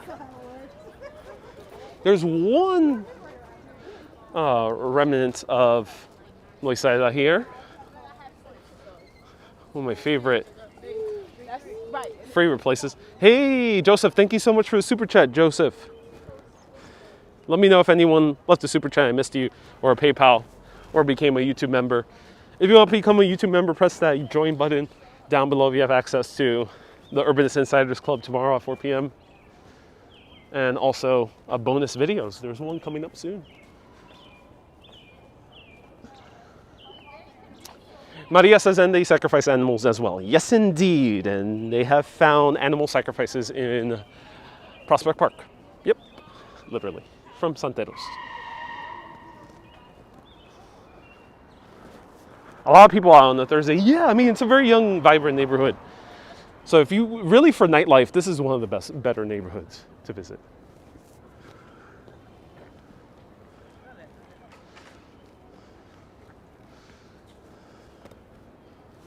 Whoa, that was a steep drop. Okay.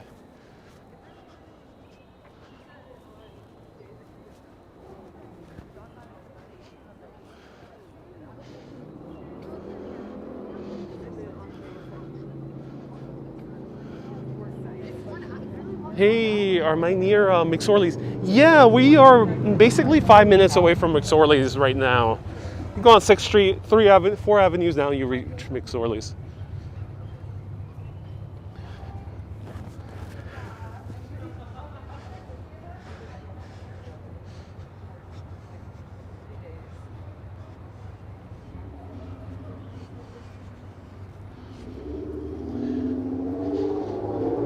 So is this the Lower East Side Manhattan? So some people traditionally call it Lower East Side. It used to be called the Lower East Side, though nowadays a lot of people refer to it as Alphabet City.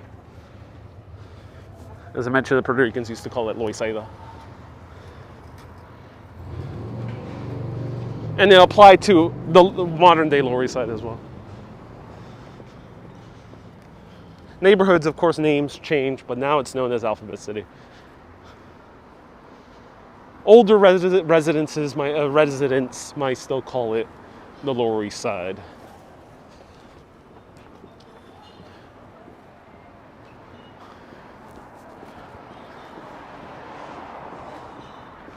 Oh, look at this beautiful light. Oh, this is an entrance to most likely a nightclub. Yeah, interesting.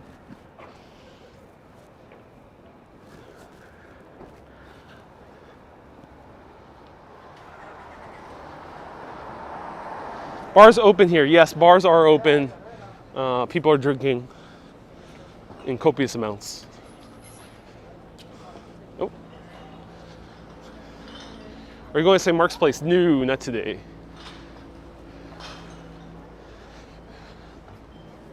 But check out my previous videos. I passed by it recently.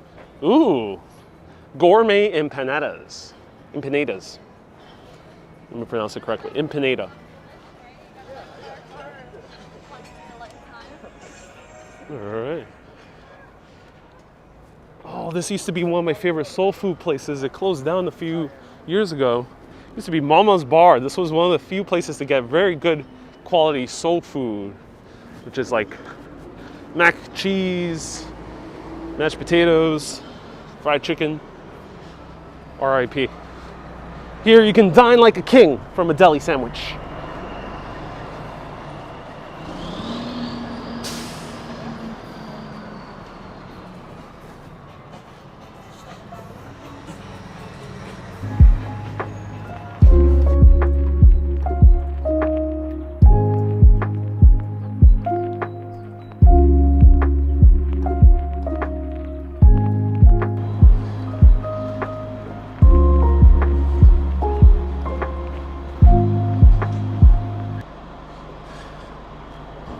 Alexandra's asking to go speakeasy. You know what?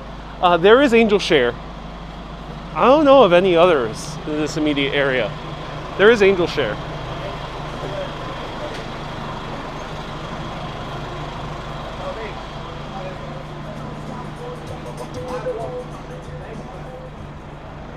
So the FDNY is getting ready. Seems like they just did a call.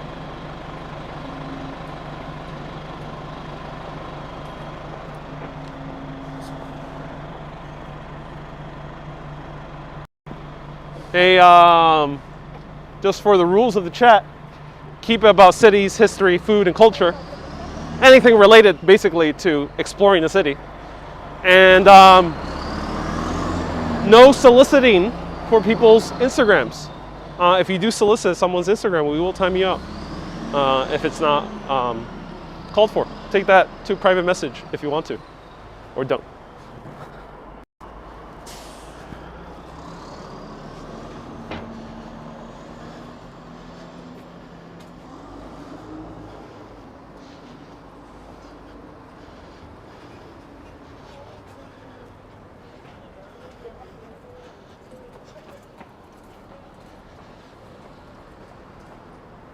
Here we have reached Houston, and we're crossing into the Lower East Side.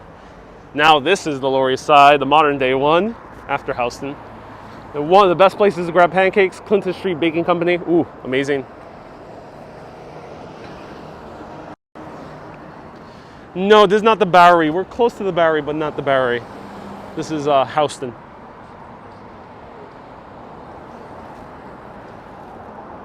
B. Griffin, nice to see you here again. Welcome. Joseph, we're not necessarily crossing Delancey, but I like the movie reference. Delancey is a little bit further down.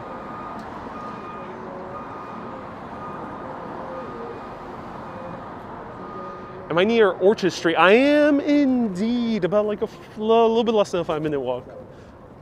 We are close to Orchard.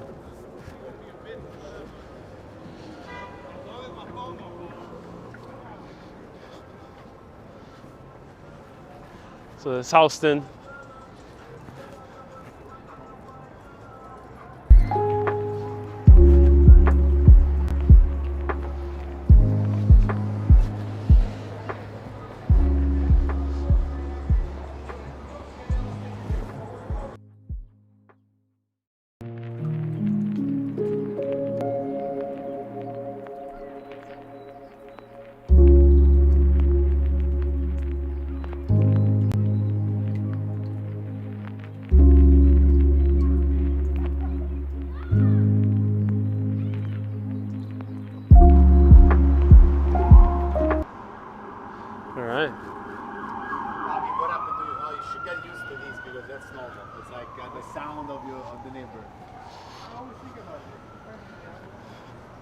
Quick on the DMC, yes, lots of music, a lot of people blasting very popular hip hop music.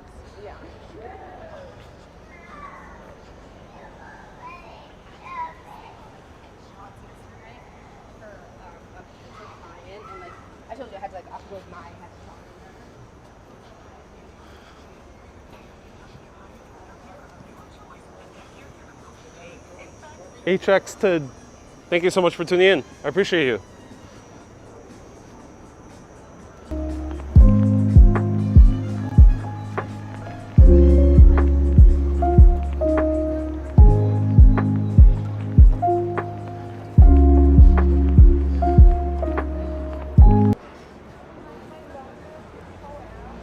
Wow, a lot of people out and about. Ah, this is one of the better, no, is this Ivan Ramen? Oh, we got a lot of music here.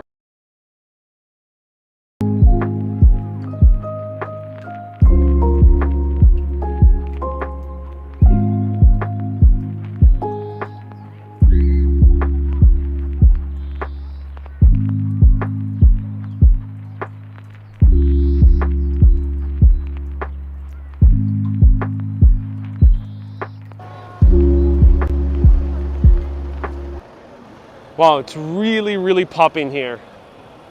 Really popping. Lots of people out and about. Here's Stanton. Let's go a little bit further down, shall we?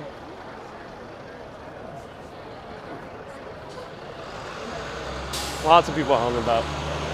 Here, the bar is pretty full. Lots of people.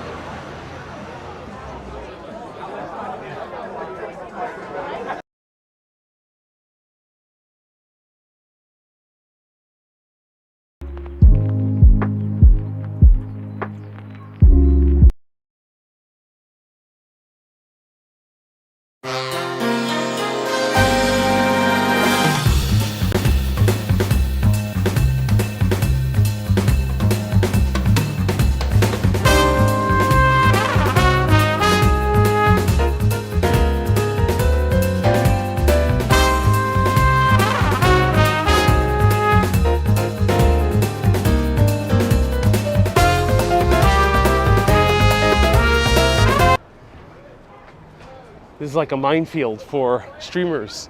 We're doing a pretty good job. Is this Ivan Ramen? No, not Ivan Ramen. Lots of places here. Wow, this is really full. Oh my God, this is old school tailor. Got some halal. This place is really good.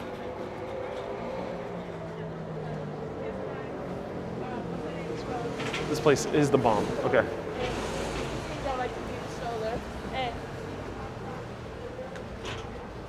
Wow, all right. All right, guys. The walking portion is over, but do you guys want to join me for some food? Let me know if you want to see some proper, good halal food. Oh, there is, Speedy Romero is opening up here. Oh, interesting. I wish they were open already. But let me know. So I'm glad you enjoyed the walk. This is the Lower East Side. Plenty more to explore. But I am indeed very hungry. So the walking portion is over. Let me know if you guys want to join me for some halal food. You'll see some what halal food is all about. Here we call it halal food, but it's Middle Eastern food in essence. Or Mediterranean food as well. All right. All right, guys, let's go inside. Let's check out the menu first.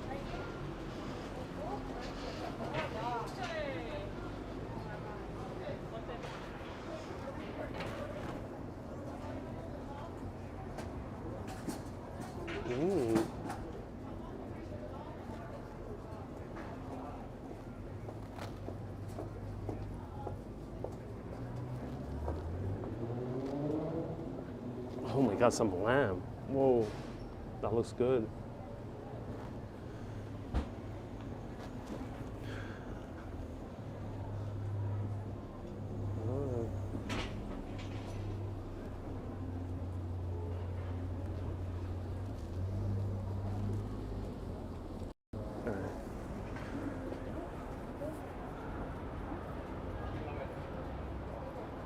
Chicken.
Oh, yeah? Yes, thank you. And a hot sauce, please? Hot sauce, yeah? Yes, please.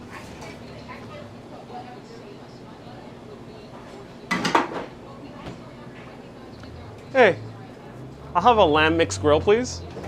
And let me grab, yeah, take your time.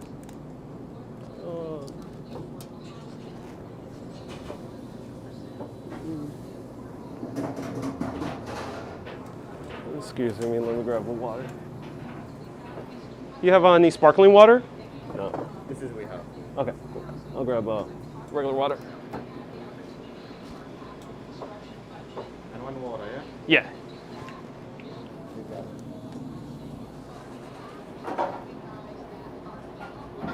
To stay, please. To stay, yes. Thank you.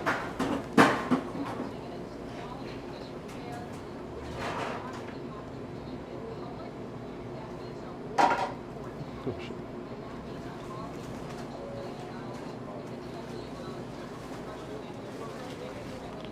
Do you guys bring it out, or are you gonna call my name? Are you? Do you guys bring it out? Thank you so much. I appreciate it. All right.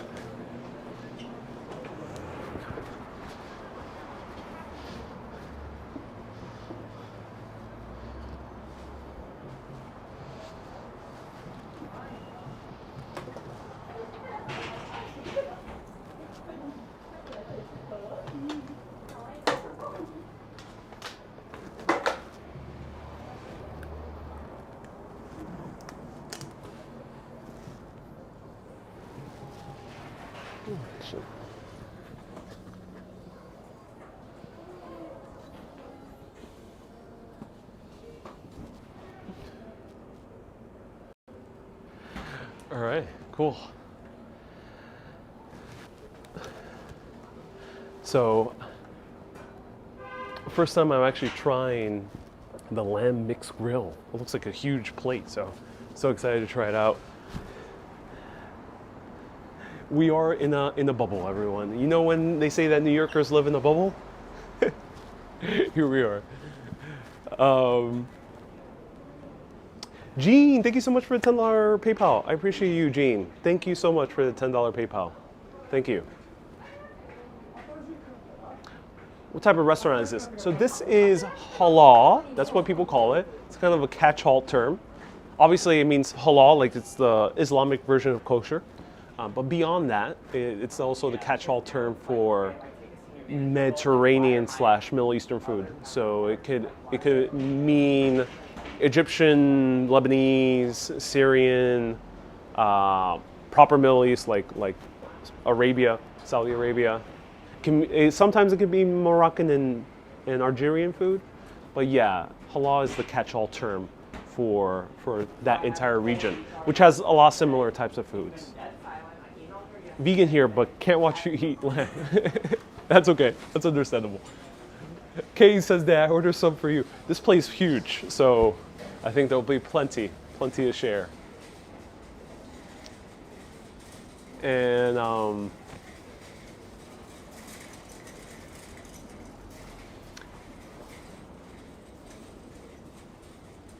and what do you mean halal meat?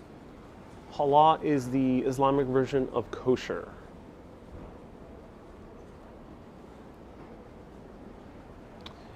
And miss watching lots of dramas lately, says Dennis.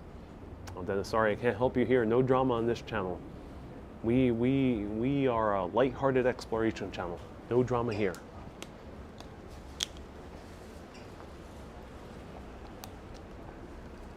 I'll let everyone know the name of the place after I'm done. I'll show you the location. Here I'm eating Wendy's takeout. Oh, Paul, my heart goes out to you. Hopefully you can order some good food soon from your nearby area. B. Griffin says, Urbanist is a chilled channel. Indeed I am. Indeed I am. A Wandering says, Claire, it really is. So everyone, the walking portion is over. We're gonna enjoy some good food. And I hope you enjoy the food portion. Feel free to ask any questions whatsoever about cities related to exploration, history, food, culture. Feel free. Let me know how are you doing tonight? What did you have for food? Mavis says, good evening from Oregon. Oh, thank you so much for tuning in, Mavis. I appreciate you. It's a very lively neighborhood, this part as well. This is another very popular nightlife spot. Also, a lot of restaurants that are popular, like date restaurants. Always see people on dates in these restaurants. Not like this place, but nearby. You have good taste. That's why it's fun to watch and participate. Oh, I'm so glad you think so, Molly. Your streams give me life. Ooh, I'm glad. is shawarma the same as gyro? Great question. Gyro is sliced. It is skewered as well, but it is sliced, like ham is sliced, or prosciutto is sliced. And it's like grounded and then sliced. It's grounded, very packed. But shawarma is skewered as well, but it is kind of comes out shredded, like in chunks, and that's shawarma. You'll see it very soon. But yes, I think they have gyros. No, this place I don't think is a gyro place. They have shawarma. I think they mostly specialize in shawarma. And sometimes they have kofta, which is like a ground beef. I love gyro, and that yogurt is so good. Oh yeah, the yogurt in these halal places are awesome as well. Maria doesn't like gyros. Oh no. One time tried gyros too. Yeah, I mean panajotes. I do love my gyros. I don't eat them often. I haven't eaten them really on a live video, but I can't wait to go to Athens, to Greece, and eat a good old gyro in the middle of a very vibrant street in Athens. That's exactly what I did when I traveled there before I started Urbanist. It was like back in 2016 or something like that. And it was such a blast. I was really astonished that all their bars were outdoors in Athens. You know, like here, because of the pandemic, they started being outdoors. But over there, this was way before the pandemic. It was just normal to have, the bar would have a huge indoor area, but they also have a huge wide open outdoor area right in front. Not like a beer garden, but it's like their front patio. And it was really cool experience. I really loved like Athens and their nightlife. It was really interesting nightlife. One thing I noticed in Greece was that people hung out like in gigantic groups. So it was very different from what I was used to, like in American nightlife, where you see, you know, people hanging out like in smaller group of friends, maybe like 2 or 3 group of friends. Or sometimes people out there on their own. Sometimes it's friends and they just split out on their own, just mingle. But in Greece, what I noticed was that it was like gigantic groups of friends. They seemed like they knew each other for their entire lives. And it was like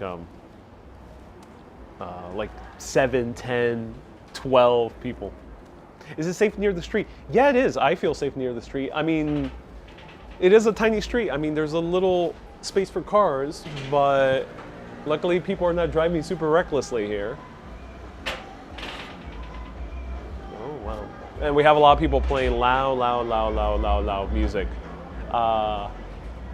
We'd love to see the ancient ruins and temples in Greece. Oh yeah, highly recommend it. It's amazing. America is essentially an anti-social club. Not quite. You know, there's places that I've been to that are a little bit more reserved. I went to Helsinki. In Helsinki, the people were more to themselves, were a little bit more introspective. Wonderful country. I love that city. I love the Finnish people when I went there.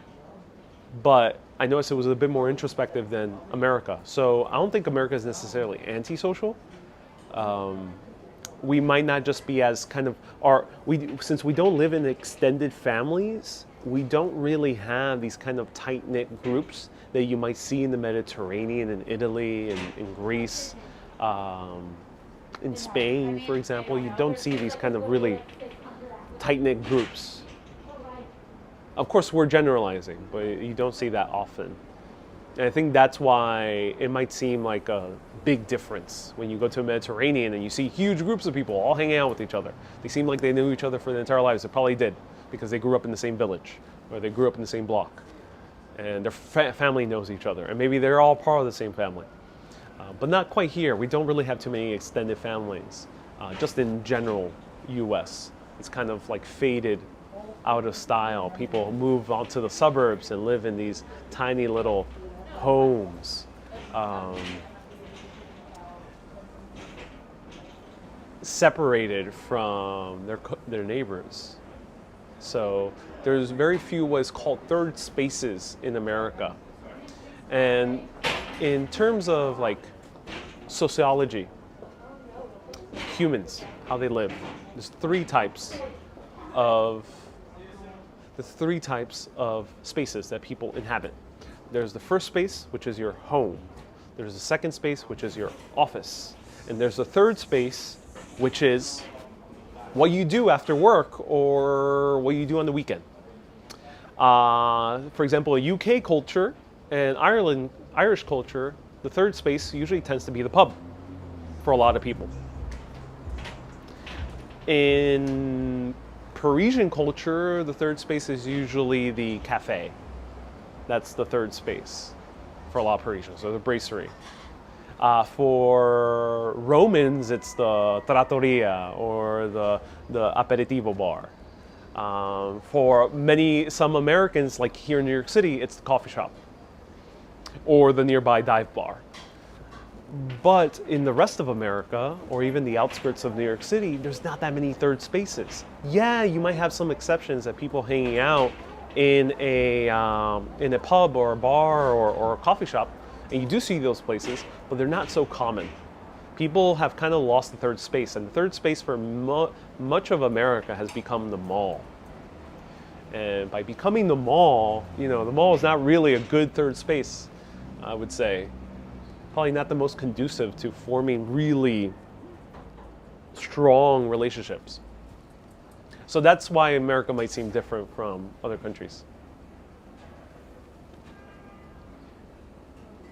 I want to shoot some pool right now, says Miss Alamo. Yeah, pool used to be a third space too. For me, when I was in my early 20s, late teens, before I could legally drink with friends, we would go out and play pool. That was our third space for quite a while. Let me know, what's your third space? A lot of people say cyberspace. Ab says cyberspace. Yeah, for a lot of people, unfortunately, cyberspace, which does not really count as a third place. We have replaced Instagram, TikTok as a third space. All right, so excited. Awesome, thank you so much. Thank you. This is so cool. All right, I'm so excited for this. Look at this, ladies and gentlemen. Do you want to see it? I mean, I can eat it and just not show it. Let me know. Walmart is a third space. Yeah, unfortunately, the Walmart parking lot is a third space for a lot of teenagers, unfortunately. It's not as conducive like a park or a cafe. I think those third spaces are a little bit better. All right, so we got mixed grill. So we got some what appears to be lamb kofta, which is like the ground lamb together. They might call it differently because I'm not sure where these guys are from. And let me know if you can recognize by the food where they're from exactly. And here we have some lamb shawarma. We have some rice, and look at the rice. It has a little bit of, oh, I like this. It's almost like Moroccan style. It has some raisins. Oh, this is really cool. And some, it seems like carrots maybe? I'm not entirely sure. I can't really tell. Basmati, maybe? And, oh, look at this beautiful salad. Wow, this is delicious. Oh my God, so excited.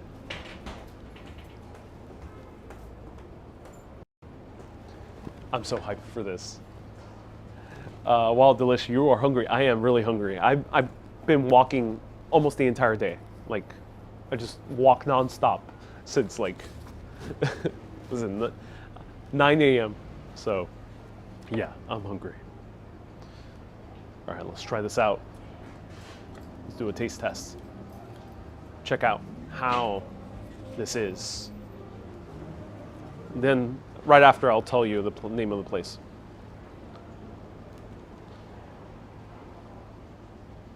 Getting all the components together, the salad, the rice, and the shawarma.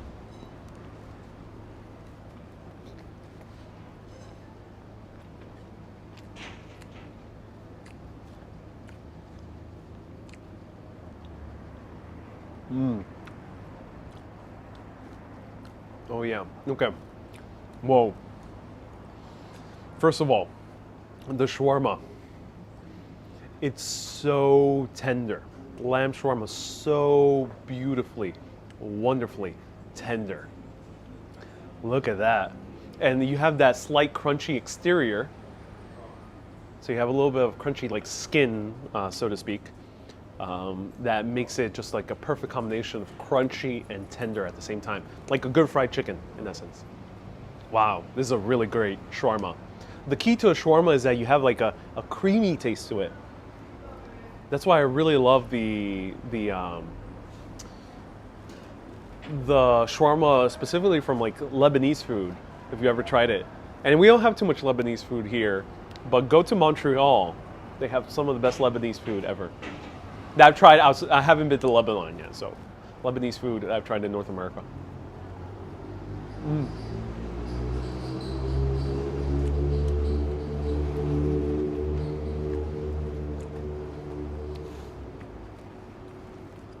Dip in the sauce. Okay, let's try the sauce. Not sure if this is spicy. The sauce seems like it's separating. I'm not sure why. Maybe we gotta mix the sauce.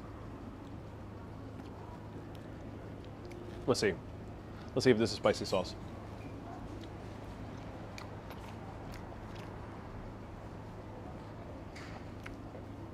Yeah, it's spicy. Just slightly.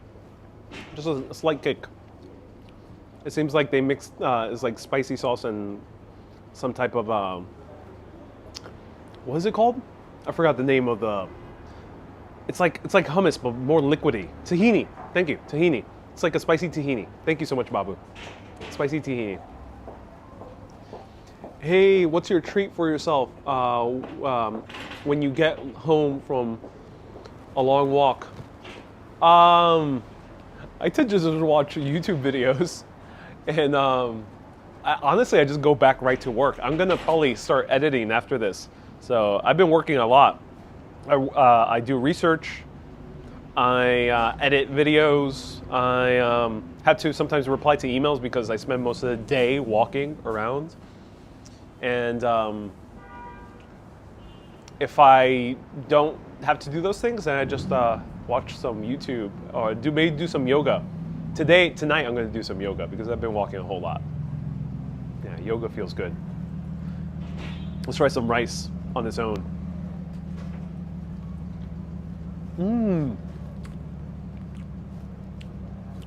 Oh, that's so good. Oh my God, this is a very good rice. It's so well seasoned. I'm not sure what the seasoning is.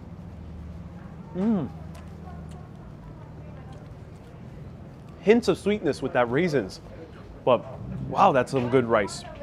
And I love the salad. The salad, since it's like pieces of cucumber and tomato, you end up having lots of wateriness. So it's very good to sometimes have those watery vegetables because you don't feel like very thirsty after eating this meal. Unlike having like a heavy Italian American pasta dish, which is by all means a really great type of food. But Italian American food, usually I feel very thirsty after having it. And I think the same applies to a lot of people who have typical Italian American food. Saffron rice, I think it might have saffron, yeah.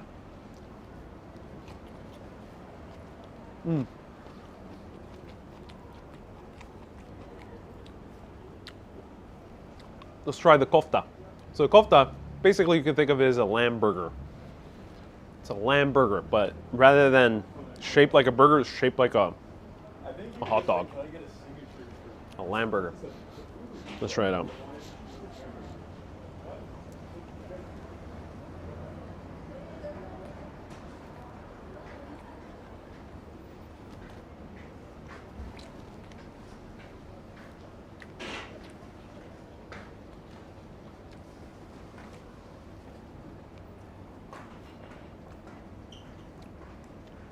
Wow.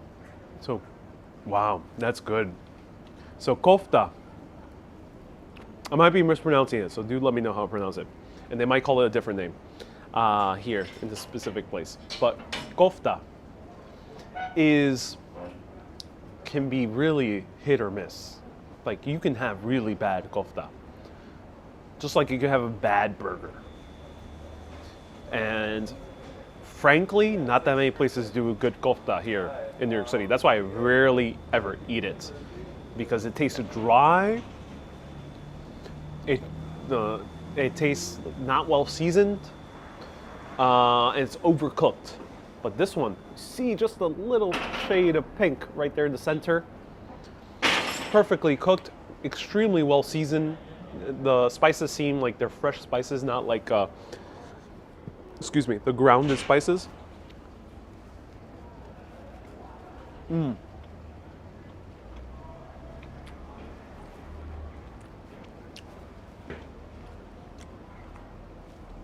Highly recommend these guys. If you haven't tried halal food here in New York City, try these guys.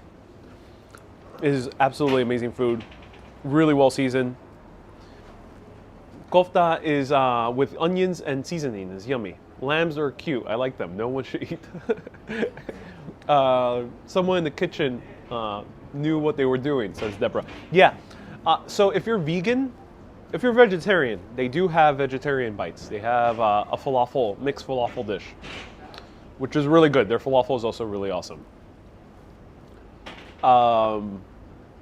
You can also have the salad. It's worth it. But always double check if you're vegan. Always ask them if it's truly vegan, because you never know. Sometimes falafel might not be fully vegan. What is the dish? I'll find it in the restaurant area. This is a mixed lamb grill, also known as lamb shawarma. Lamb shawarma and lamb kofta. You might have to order it separately, or they might come in the combo if you're lucky.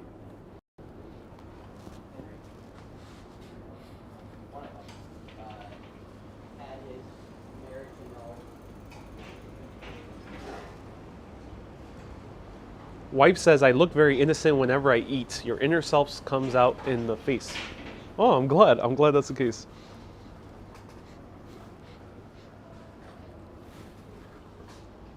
So that is. So how much did this meal cost me? $17. This was like $15 plus $1.50 in tax. And the I gave like a $2 tip. Need some white sauce. Yeah, you can put white sauce on it, but it's so well seasoned. It's not like a street cart halal food. So there's halal food on the street cart, which is not as well seasoned. It's good, but it's not well seasoned. So usually you have to top it on with white sauce, barbecue sauce, or hot sauce. This is not that type of food. Like, don't ruin. I would recommend not ruining the taste. You will mask the beautiful seasoning that they have here with white sauce. And don't ask me what white sauce is. I really don't know. People say it's ranch with some other spices. I don't know. White sauce is kind of interpretive, according to the place. No pita. Yeah, this did not have pita. That's the only missing thing. For the price, I would love at least one little piece of pita. A few slices. That would be nice. So wife is my boss says, you seem innocent whenever you eat. Your inner self comes out. Interesting. I think that applies to literally everyone. Is it safe to walk in New York City? I do find it safe. Be cautious in certain neighborhoods. As I mentioned yesterday, don't really walk on 8th Avenue between 42nd Street and 23rd Street in the middle of the night. Probably not the best place. Walk one avenue down. Here in the Lower East Side, don't really walk too far after Clinton. Pretty safe. This area, but after Clinton, a little bit more alone. Don't walk in that area. Same thing applies to a lot of places. Just be smart. Enjoy your dinner, says Maria. Thank you so much. Wow, Maria, very, very kind $19 super chat, $20 super chat. Thank you so much, Maria. Are you losing weight, or is it the mask being off? Says John. John, I am indeed walking a whole lot and maintaining my model figure. Yeah, maintaining my model figure. Can you tell? Wait.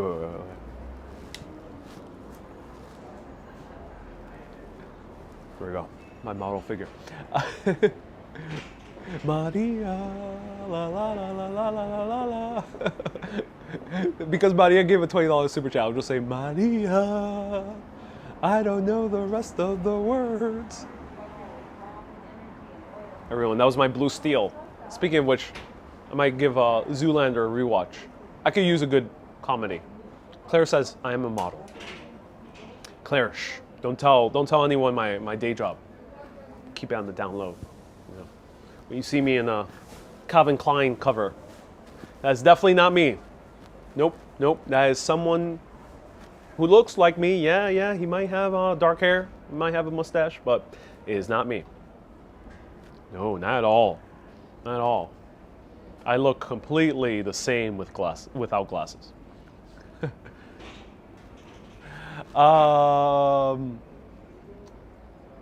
Urbanist singing is worth every dollar. Maria. Or he doesn't pronounce it so Spanish, so I'm pronouncing it a little bit too Spanish. Maria. There we go. Maria. Oh, your food is getting cold. It's worth it. It's worth the conversation. You know, you ever eat with a friend, or on a date, or a significant other, or family, and just don't mind the food getting cold? It's beautiful.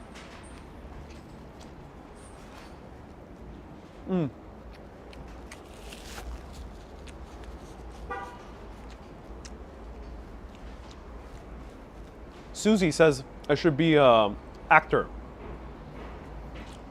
Your mother says I should be your mother says I should be an actor. Yeah, thank you.